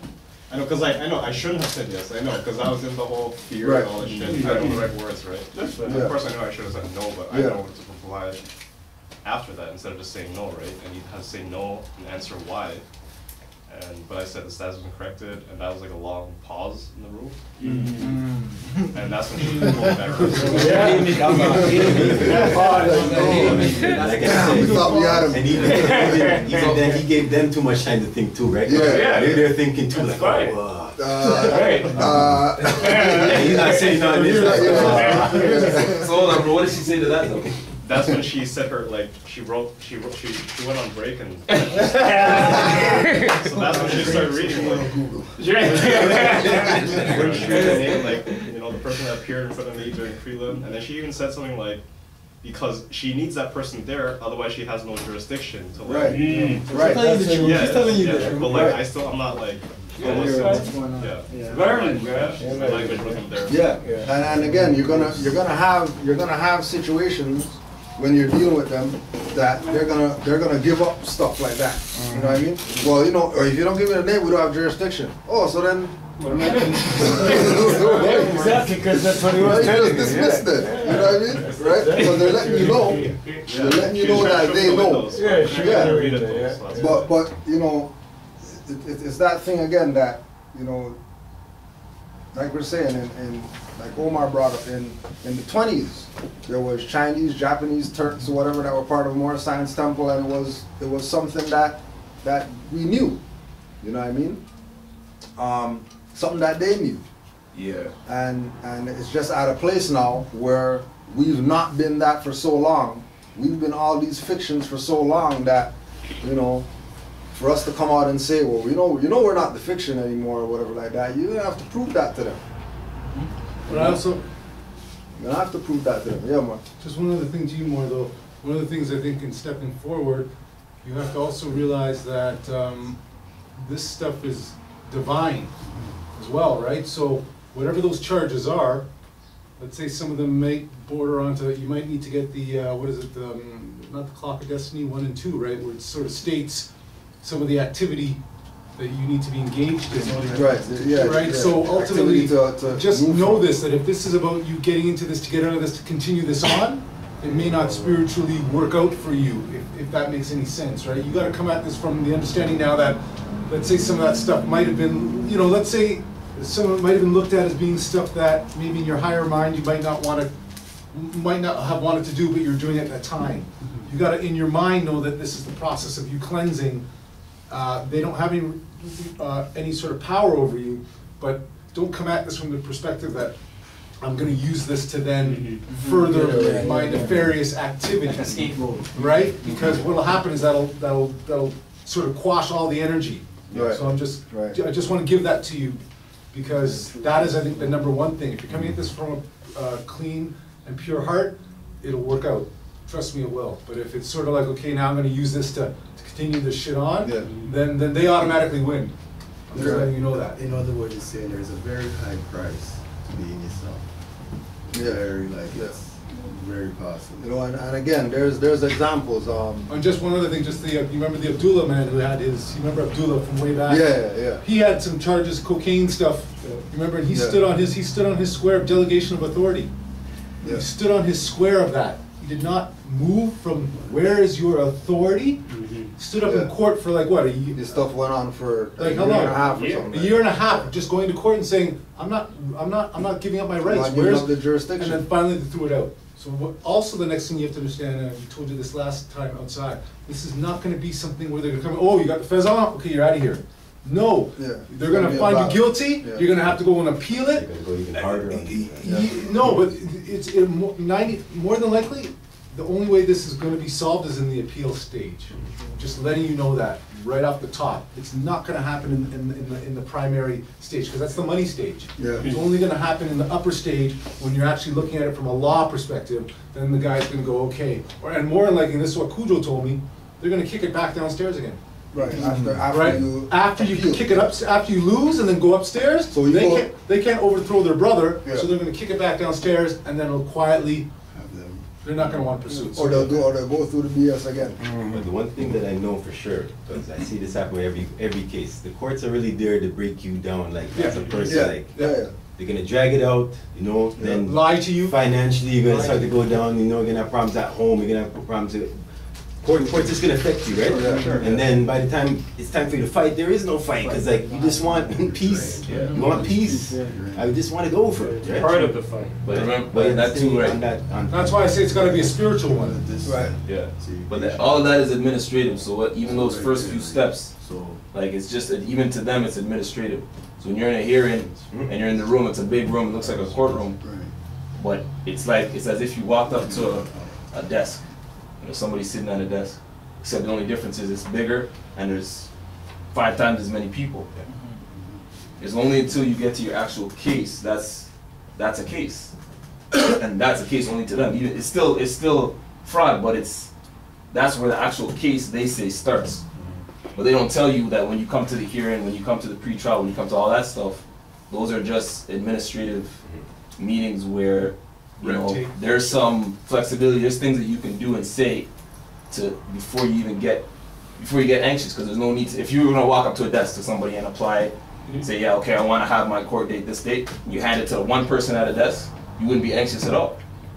But it's because it's a psychological thing. Well, okay, I step in, I gotta wait. There's JP, there's the crown. Crown doesn't need to be there, but they're there, right? Psychologically. There's the bailiff. There's duty counsel asking you, oh no, I'll take care of you, and you gotta tell them, no, sit down, and you know what I mean? Like, it's just a whole psychological thing. Just to camelback on what Tez was saying, it just came to me now. That's all the process of indoctrinating you into the process that they're going to bend you over and screw you later. Right? So they get you and they start to get a feel for who you are and what you're about. That's all that process there. But in reality, that's actually time for you to do whatever you not whatever you want to do, but for you to practice. And that's also on the process where you could actually, if like the great Todd would say, if you could battle them down, you could actually stop them right at the door there. But they might be calling you back every day. You see what I'm saying? And then last thing that I was going to tell everyone, this is what I realized. Remember, they get up in the morning and that's their job. That's what their job is to. They're getting paid by your taxes to screw you. You've got other work that you have to do, right? So that's the difference. That's what they do for a living. You've actually got another living, and now you've been dragged into that. So you also have to understand that as the process, right? That it's going to be at least 5 times. You got to realize this is going to be you going through a whole process. Right? 9 to 5 for them, they wait till 4:45 to call you. Right. And then the last thing, also remember, be prepared for them finding you guilty. Be prepared for them finding you guilty to then move beyond that. All right, family. All right. There you go. There you go. We're good for you, right? So just to add on to what you said, I'm just going through the peer files, and as you said, there's an agent. With a fez on. Yeah, with a fez on. Yeah, Right oral statements number 49 is the one where they talk about, so Brother T. Booker Bay, Grand National Treasurer, said that when a meeting where the Holy Prophet was present, that he saw 10 Arabians, 5 Turks, 2 Chinese, and 1 Japanese during the Moorish Science Temple of America. And the secretary asked the Holy Prophet, Noble Drew Ali, Prophet, these people have got their nationality. What should I put on their nationality card? The Moors were the first people, and all of the people that use our name were adopted into our tribe. So, and that adoption into the tribe goes back to the ipso juris Moorish subject. That also goes up back, I think, into the fact that this is truly our jurisdiction here, right? That was given to us from the pharaohs initially to be here, to be on this side, right? And then also like that was the 1920s, so none of those Japan, that's an empire at that time, China. And then we talk about Arabia and you talk about Turk, like that's pretty much Turkish empire is just being dismantled basically after World War I, or pretty much on its way out. So those people don't really, they may not be refugees, but they're like almost in the same spot as where black people. Black people are basically refugees if you're a black person. Right? But okay, sorry to interrupt, but in regards to black people being refugees, refugees to where? Yeah, well, yeah, See, that's what I mean. But it's still, that's what I'm saying. If you say a black person, that's a thing that's a refugee, right? To the United States of America, right? But wait, corporate. The corporate. Okay, all right. That's the one I need to finish. Sorry. And then 102 is Brother T. Booker Bay said that he was walking down the street in Chicago, Illinois, and an Arabian came out of a store and asked him to come into the store. He went with him. The Arabian pointed at a man and asked him, "Do you know who this is?" Brother Booker Bay said, "That is my prophet." The Holy Prophet said, "All right, son, the store is full of Arabians." And Brother T. Booker Bay said that all of them had nationality cards for the Moorish Science Temple of America. Right. This man was doing work, eh? Yeah. So everything that's happening in those other countries right now, like you don't know who those people were and how when they went back home and whatever they did. You understand? Because Arabia, that jurisdiction is set up a certain way, right? Saudi Arabia, UAE, you can't live there. You can't just go there the way you migrate to other countries. Because here's the rub with what you're speaking on, right? When we look at the Moors in terms of the definition, they inhabited northern Africa. Where's all this crap going on right now? Northern Africa. You have your Libya, you have your Egypt, you have your Syria, you have your Sudan, whichever. But it's all happening in northern Africa. Why is that? I mean, that is the question that we all have to ask, because it's like one by one, northern Africa. Heck, there's worse stuff happening down in Zimbabwe. Yeah.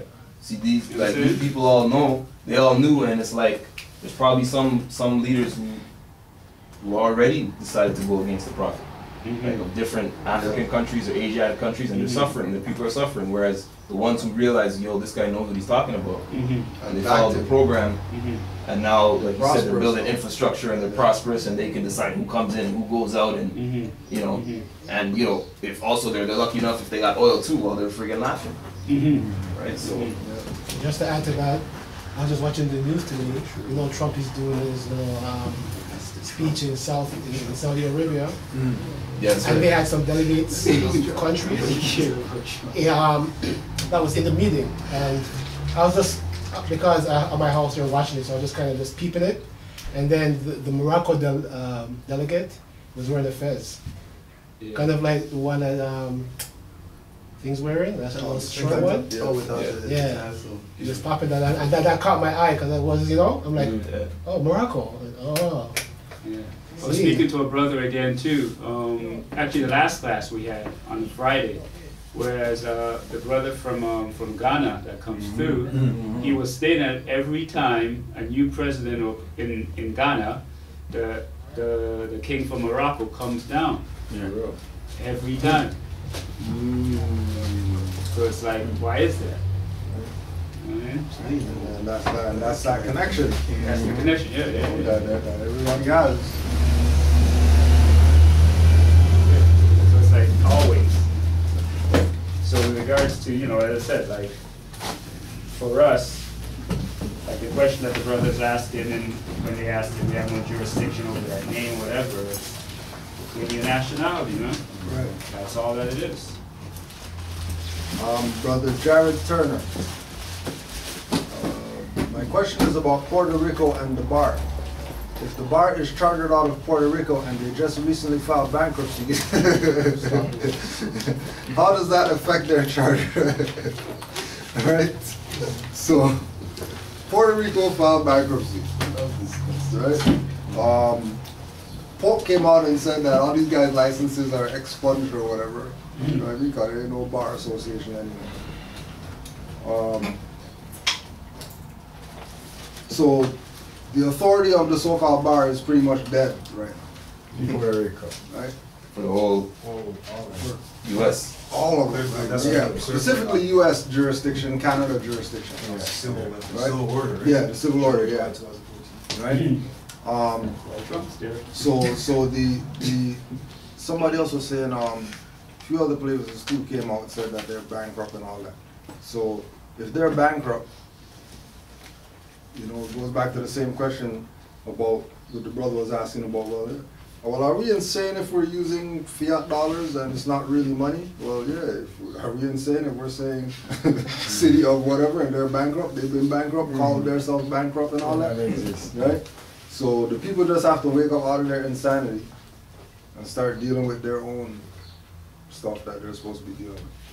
You know what I mean? Because certain things in the infrastructure are going to continue. Right? You're gonna have the guy that comes out, does the sweep cleaning, you're gonna have, you know, turn the tap waters coming out and all that stuff. But as far as the quote unquote governmental, they have an authority over people and being able to tell people what and you need to do this and all that, that stuff's coming to an end. Yeah. You know what I mean? Because it's only good, I mean, eventually somebody's gonna say, hey, only corporations could go bankrupt. You know? People are eventually going to get to that place where they're going to start realizing that, hold on a second. You know? Hold on a second. Well, I think that's one of the reasons why the sovereign citizen movement is gaining the way that it is too, because a lot of them realize that it's de facto. It's like, you know what I mean? So it's like they'll take their chances, get their window busted and spend the night, you know, spend a couple weeks in jail. Even if they know it's oxymoron, but they know the government is fraud too, so it's like, you know what I mean? They're gonna try a thing. It's simple as that. They gotta try shit. Yeah.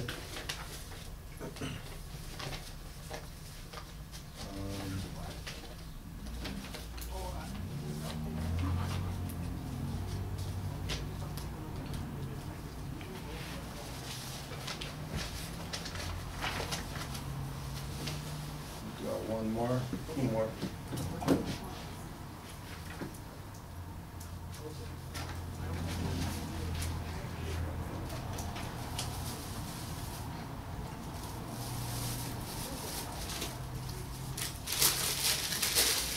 Any more questions or comments?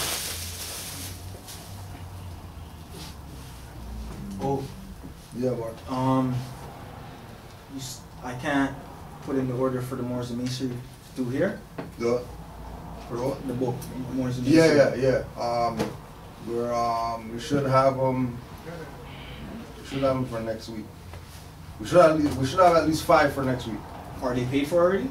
Huh? Are they paid? No, those ones are still. Those ones are the first batch. Right now? Yeah, that's the first batch of them. So, we got 5 of them. So if anybody wants their Moors and Masonry, we'll have that.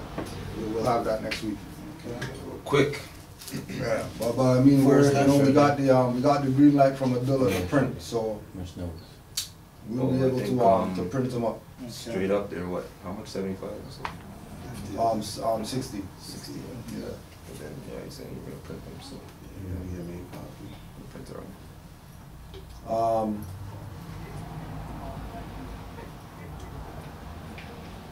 Got a email from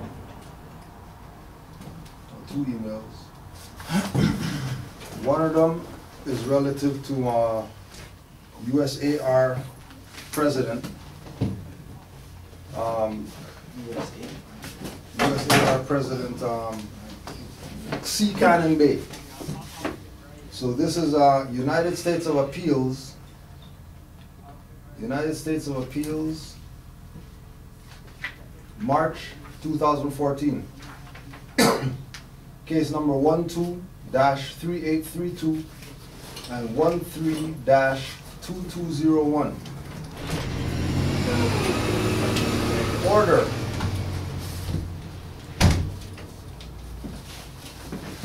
Christopher Cannon, a self-professed public minister of the Moorish Science Temple of America. I remember that he's USAR now. Stop. What? Right. He's USAR now. United States of America Republic founded a new stuff in 2015 for Moors to be down with United States of America Republic because, you know, the Republic was founded by the Moors. So a Moor figured a brilliant idea to, you know, be the republics again. With the Moors, right? So this guy goes around right now talking about USAR and, you know, similar to Ali Muhammad, you know, ISIS, and, you know, we're all these Moorish groups, we're the Moorish, we're gonna save everybody because we're the Moorish people who are gonna save them because all these guys have stuff around. We're the ones that have it right, right? So this guy, a self-professed, remember this is prior to USAR, right? A self-professed public minister, which Moorish Science Temple doesn't have those, just put that out there, right? It's divine minister, right? Public minister of the Moorish Science Temple of America used fake $50 bills to buy 3 televisions from Sears.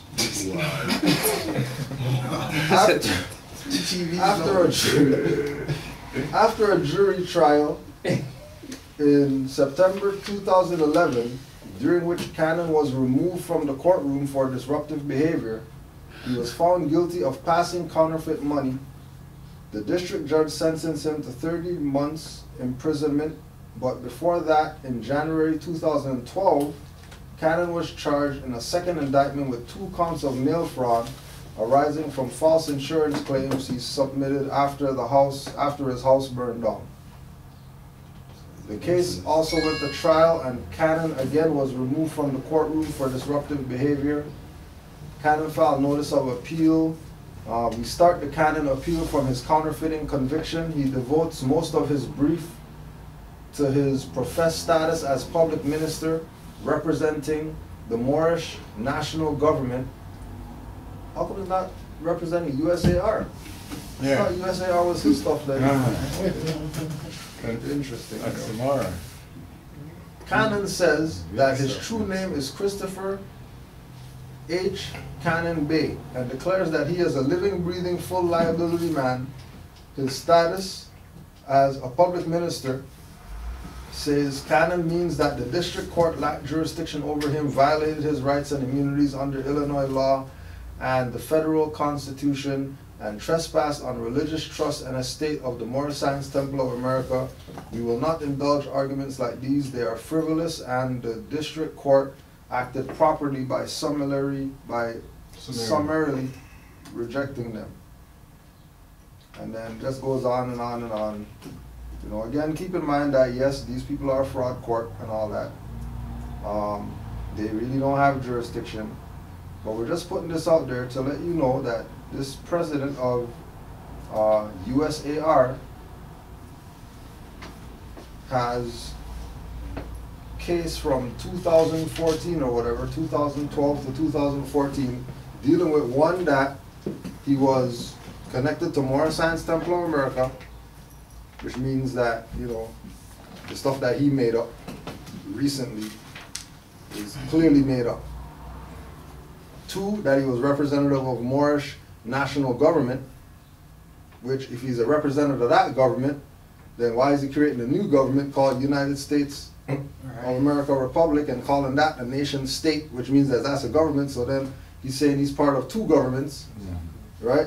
But again, you know, when you go check the USAR timeline, he's not mentioning none of this stuff about, you know what I mean? Like, you can at least go back and check our stuff and see that, you know, we used to do stuff at the Garvey Center, and we used to say that we're black, and we used to say that we're African, and we used to, you know what I mean? Mm-hmm. And then we made the transition to where we are now. These people don't talk about the past stuff that they did, because this is what you're going to find when you research them, right? You're going to find all the BS that they did, that they're trying to now come up and say that, oh, well, you know, we're the new whatever. Yeah, but you use fake counties to buy TVs and stuff. Right? You're somebody. Oh, you're somebody. So Then they sent out this one about for all the doubters of USAR and people who think that USAR is fake and all that stuff, right? So we'll just put this one out there. Just since they don't read their own stuff, we'll read their stuff for them. Let's see how much United States Corporation recognizes these people that call themselves United States of America Republic. So this is from Office of Secretary of State, and keep in mind they made this public record, so nothing we found, nothing or whatever. They were the ones who put this out as proof that they are who they say they are. So United States of America Republic Corporation, an Indiana nonprofit corporation, application for authority to conduct affairs in Illinois. Dear Mr. B, in response to the application for authority to conduct affairs in Illinois of the United States of America Republic Corporation, it's admitted that it's a corporation too in the paperwork, right? I thought it was a nation state, right? An Indiana nonprofit corporation, I regret to inform you that the application has been rejected for the following reasons. So the application for United States of America Republic has been rejected, right? So their application to be what they say they are right now was rejected. All right, wait, bring it back. Who the hell are they applying to? Oh yeah. So we're just put that on the record. They're applying to the Secretary of State, Jesse White. So after they got declined, they still went on. Yeah, they still went on and said that they're whoever they say they are, even though they got declined. Wait. So you need permission to be your nation? Yeah. You need permission from the Secretary of State. European Secretary of State to be a Moorish nation. You need permission from them. Okay. Right? Check it. So do they have any ties internationally? Like did they call like Brazil or Ecuador to put them on I'm not notice? really sure. Remember, what do they call it? The United States. Oh, okay, my bad. Right? Not America. So now keep in mind, this is something that they're pushing. This is how you know that these people don't respect their people. They don't respect their people's minds. They don't respect themselves. They don't respect anything, right? Because the beginning of the letter tells you that they're denied. How are they now? How stupid do they think you are that they have incorporation papers that were denied, but they're going around still saying that they are who that they say they are? Under the guise of, well, we don't need permission from them to, so why do you even ask them for permission in the first place? If you don't need permission from them, so then why do you go to them in the first place? Twice. So why did they just put them on notice as opposed to ask Big for difference. application? But again, you're dealing with individuals. There you go. You're dealing with individuals who, their track record is, counties for for TV or whatever. Okay. You know what I mean? These people been counterfeit. It's not nothing new. They've been counterfeit. USAR is counterfeit. Yeah. Jigger, if it was a counterfeit for blacks, well, okay, all right, you know what? Let's give it back. But for TV, come on, man. Free TVs, yo. Man, tell them to get in touch with me. I get them with free TV. You can get them with free washer and dryer if you want. Ask for it. Ask the brother. There. We have to counterfeit for using counterfeit and stuff like that. Who does that? Nobody uses counterfeit still. Some people use counterfeit still. So they're counterfeiting the counterfeit. Yeah. Counterfeit the counterfeit. Right? Yo, if you're going to go to prison and counterfeit for a house. Yeah. Car. Yeah. You know what I'm saying? Like Counterfeit for some TV. TV. You got one room but 3 Man. TVs. Sounds a little crackheaded. You know what I'm Just a saying? little. TV. A little crackheaded. Come on. Just a bit. I just saw David Chappelle crackhead, dude. Food. Even counterfeit for food. Right? TV. I believe you call that food stamps. Right? Pursuant to the Act, non-for-profit corporations can be organized for any one of the number of, this is the part that they highlighted, right? So this is the part that they highlighted that they want to draw people's attention to. Forget the other 2 paragraphs ahead and the paragraph we're going to read after this, but this is the this is what they focus on to try to prove that USAR is accepted as a nation state, right? Pursuant to the Act, non-for-profit corporations can be organized for any one of a number of enumerated purposes. The purpose of the corporation in question is stated as, this state government is invested with the powers and authority to create and enforce laws and impose taxes, include protection of lives and property by maintenance of a police force. The creation of a state government with the power and authority stated in the corporation's purpose clause is beyond the scope and authority of any not-for-profit corporation. Further, the purpose is not one of the enumerated purposes set forth in the Act. Second, the name of the corporation is not acceptable in the state of Illinois. Section 150.465 of the Illinois Administrative Code states, no name may falsely imply governmental affiliation. The name of your corporation is almost identical to the name of the country, which is United States of America. Moreover, the United States of America is a republic. Merely adding the word corporation onto the name of this country does not make it a country. Right? All right. So, these people are straight playing with people. So themselves is the doorway, right? Straight playing with people. Who's chasing after them as a nation state. You're the one that put this out themselves? Huh? Yeah, they put that letter out. Like, they got that letter and then they put it out like, hey, we're recognized by the Secretary of State. You guys need to recognize that they recognize us. I guess they didn't see that. Decline the step. The watermark. And all the boys are like reading it like, question. We'll discuss this at the first convention. Yeah. Yeah. Brother Azad Bey. Brother, this is deep. Just sitting here reading and something hit me. The Moorish Holy Temple of Science is supposed to be a university, like going to college. Showing everyone how to be in their true selves scientists. So we should have hundreds of thousands of students enrolling every day. Shouldn't we? Yes, we should. And we do. We have hundreds of students every day, thousands maybe, every day enrolling to MHHS, Eyes Wide Open website, rvbaypublications.com, which is online university.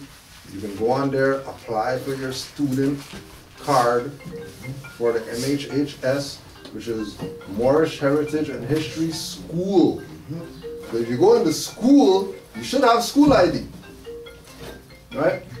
So Islam to all the Moors who go to the university, you know what I mean, and study from the university and make the university their best friend when it comes to finding out about their nationality and birthrights.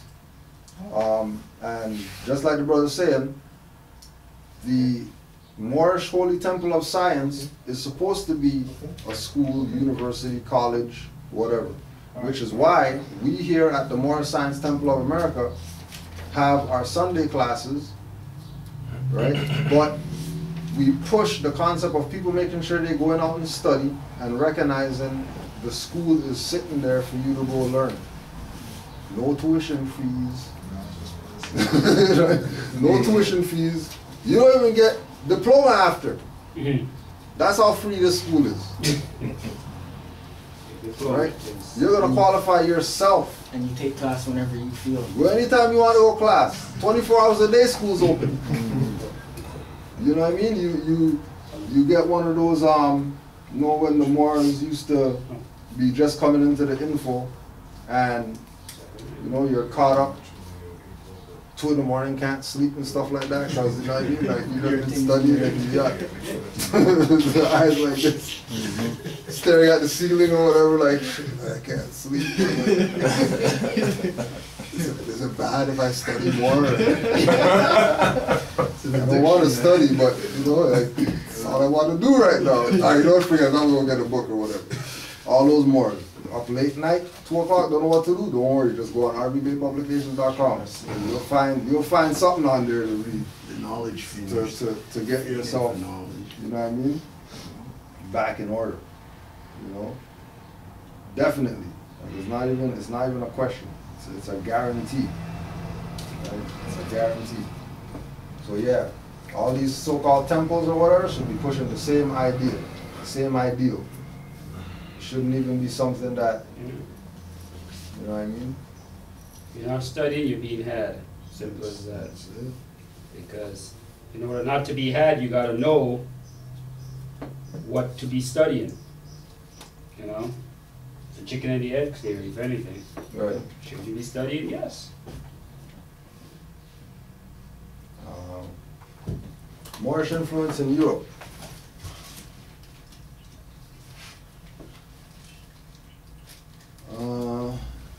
There's a lot more. We communicated briefly on a YouTube video called Canaanland Moors, Moorish Intentions versus Moorish Motives. My account is called Dick Bill, and wanted to bring some things to your attention that you might find interesting. Don't worry, it's nothing to do with flat earth. So good. Nothing to do with flat earth. That's the shack theory. So yeah, you're straight, boy. My friends and myself have been traveling to various countries around Europe, and on 2 occasions I spotted something that caught my attention. One, in the attached picture, I was taking photographs of buildings and architecture and spotted the Moorish flag in Stockholm. That's Germany, right? Yeah. Sweden. The so-called Swede Bank is flying this flag, but I don't know what is the significance in the situation. Do you have any knowledge on this? No knowledge on that, but I would suggest do your research more on the Swede Bank and the Moroccan flag. Right? Swedish Bank? Yeah, Swede Bank. The so-called Swede Bank is flying this flag. Recently we went to Rome, Italy, and went into a confectionery shop. I spotted a display of sweets with a Moorish-looking character used to promote the sweets. The store attendant told me that these sweets were the first sweets introduced to Rome in the 1800s sometime. Below are the links to the photos on the Flickr account. Right, so, right? And again, these are people out there, you know what I mean, who study Canaanland Moors, study Moorish history, find stuff. They just be out in their travels, find stuff, and then they, you know what I mean, just put it on the record. Just so that people can know how serious it is, how vast it is when we say about our Moorish history, and guaranteed, again, you know, the Moorish connection to Egypt, and recognizing that when they show those documents and those monuments and stuff like that, you're talking about Moorish history as well. Right? Don't let them try to separate it, like Egypt over there and there were Moroccans and all that stupid BS that they're talking about. So the Ray L. Islam, all praise due to Allah and honors to the Prophet Muhammad. Can you expound a little on these fraudulent Moorish groups for Moors who may not be up to speed on this matter, so they will not get caught up? With regard to any type of Moorish groups out there that might be playing people, a very definitive marker to let you know that these Moors aren't in line with Noble Juali and all that. They're gonna talk BS about Cujo L. They're gonna talk BS about RV Bay Publications. They're gonna talk BS about Taj Tariq Bay. They might bring up Nature El Bey. They'll definitely bring up Alim El Bey. They'll definitely bring up Asir, the Duke of Tears.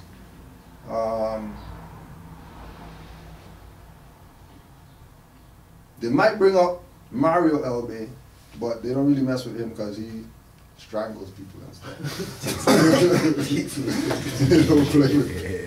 They don't play with Brother Mario, right? They're not making no videos about him and all that. Right? They're never gonna have the red flag with the 5-point green star. They're never gonna have Noble Drew Ali up front. They're never gonna use any of Noble Drew Ali's literature. They're gonna push some. They have the whatever, more Science Temple ain't right, and these guys ain't right, and these guys ain't right, and we have the whatever. Make sure that with regard to all these different Moorish groups, that the founders of them and the name of the group, you do your research on to find out if they got pre-names, pre-groups that they were part of, pre-people that they used to hang out with, because with the whole thing about internet and all that, certain things that people put online they can't take down if they didn't use their own platform. Mm-hmm. So there's stuff out there on majority of these fake people or whatever that claim to be some authority in Moorish or whatever, that you'll find out that they use $50 counterfeits to buy TVs. What about the charter? That's a must-have, right? Yeah, if they're dealing with temple, Moorish Science Temple, Divine National Movement, etc. Yeah, charters must-have. Charter central.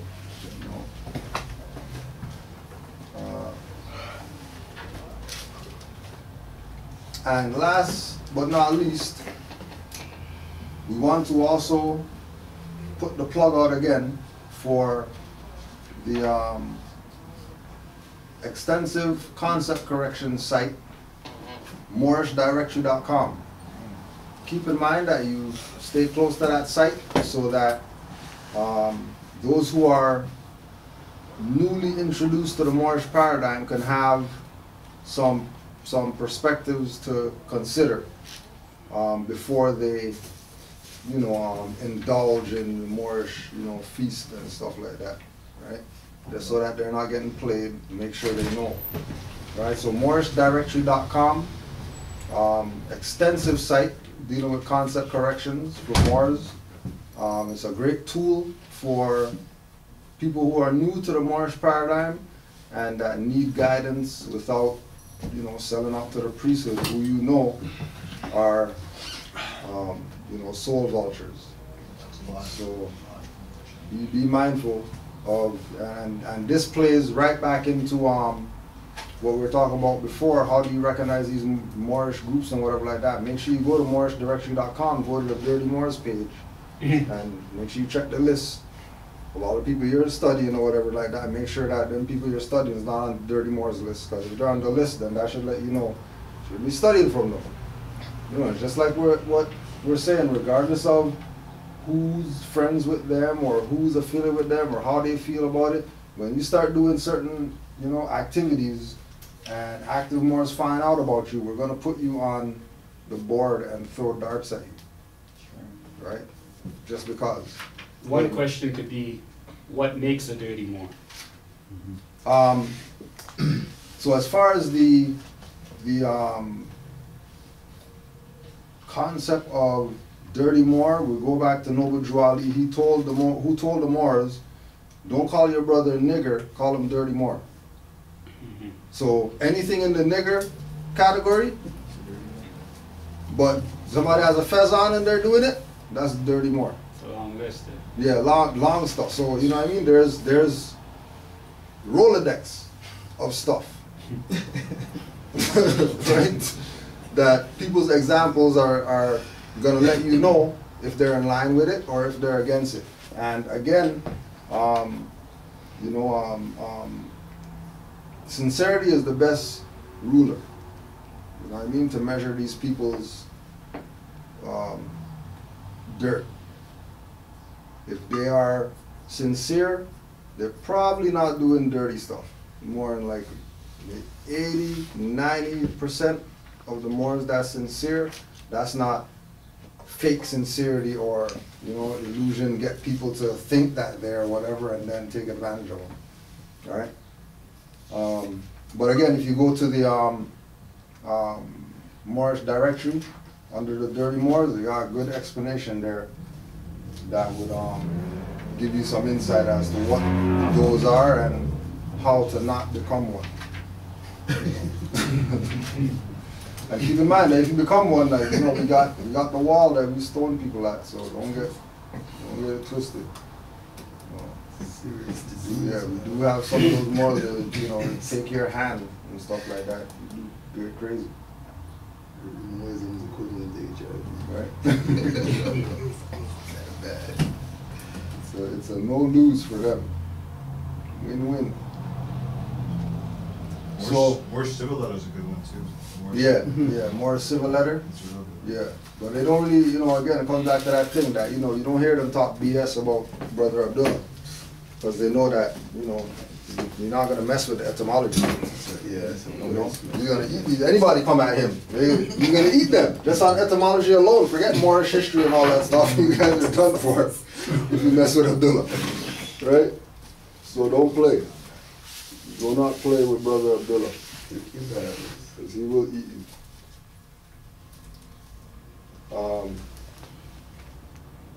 So,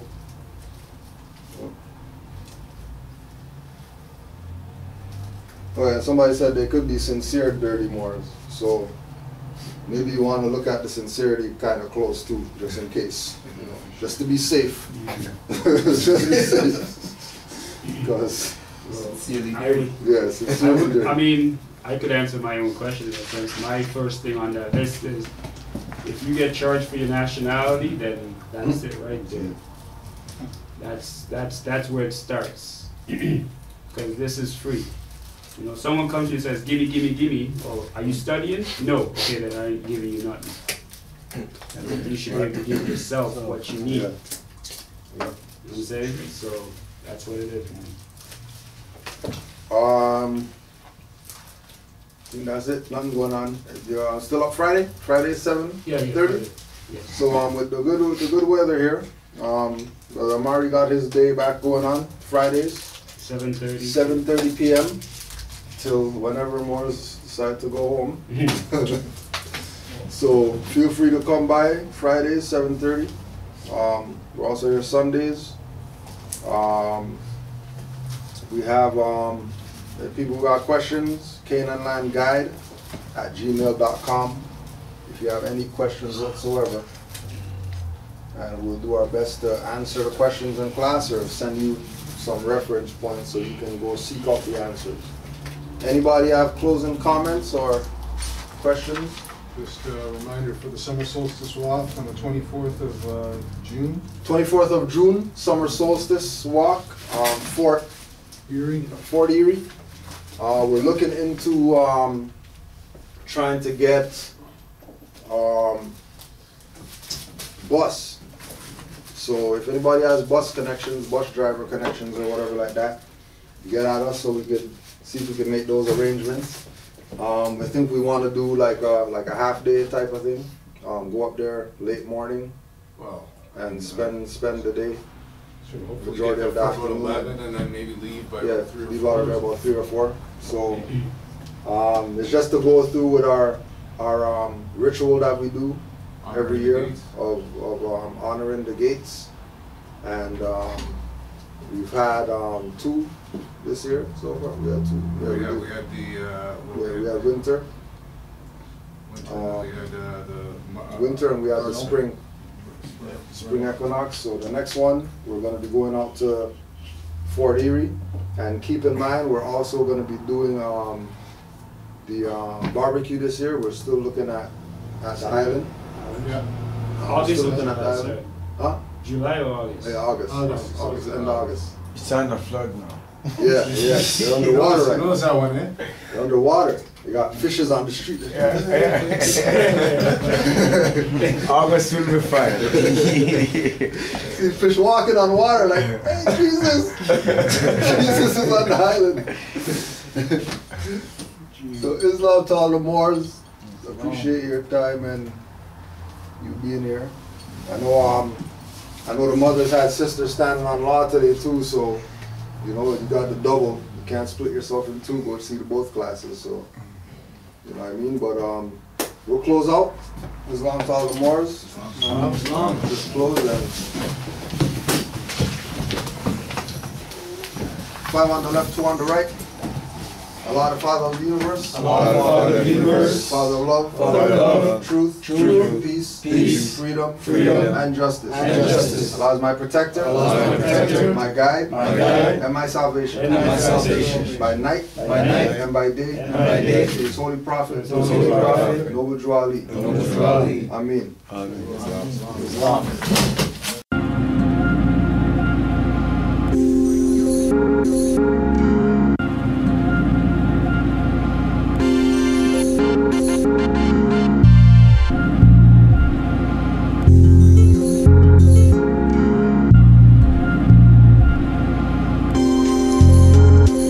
Scientific studies have a bias. You got your facts, I got weight. But why if maybe a little crazy? Studying language AZ and everything between. English colonized lives, I won't settle for your dreams. Shuttle on the scene, I'm flying, I'm unidentified. Trying to give me titles, I flip the script like a Gemini.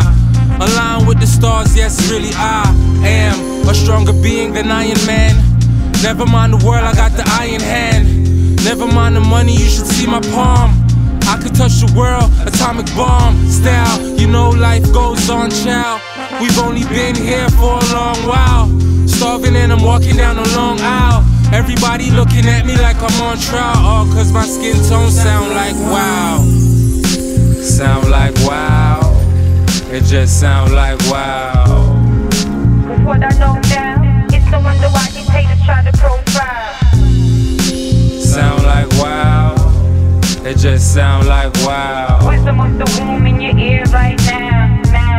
It just sound like wow. Unk on my chest, a symbol of my success. I travel through time and mind, give this body a rest. I'll shoddy the sheriff, no need to body the rest. Shells alter his chest, I'm just revolving the stress. Since we all plagued, I drop pearls of age. No equivalent wage, words stick to the pages of the sages. Written for some everyday kids. We grow old, you know they say we don't stay big. Tables turn, what's your response to how they live? It's getting late, we running out of time. Why I call it mankind if anybody gets left behind? Shout out to my mother, she's a great gift I find. All this greatness in line, sacred paradigm spinning in my mind. And it just sound like wow. It just sound like wow. Cause what I know now, it's no wonder why these haters try to profile. Sound like wow. It just sound like wow. Wisdom of the womb in your ear right now. Just sound like wow. So walk 20 some grams from my sock. All I ask is please listen when I talk. I just hope to shift the coast when I drop. All I know is that the limit isn't my stop. On this road, how much collisions will I cops? Always on the mind, and if you're holding it down, pop, it can't hurt to ask right. The better man is never supposed to play the ass right. I could be the worst, I was pondering it last night. By a pond through an owl in a tree. A bit about me, not sure about what you see. I'm a real mother's son, not sure about what you be. Whatever will, I guess. On my worst day, I may reveal my best. So you can sell your soul, I will still invest. To uplift the rest who are still oppressed. Sound like wow. It just sound like wow. Cause what I know now, it's no wonder why these haters try to profile. Sound like wow. It just sound like wow. Wisdom of the womb in your ear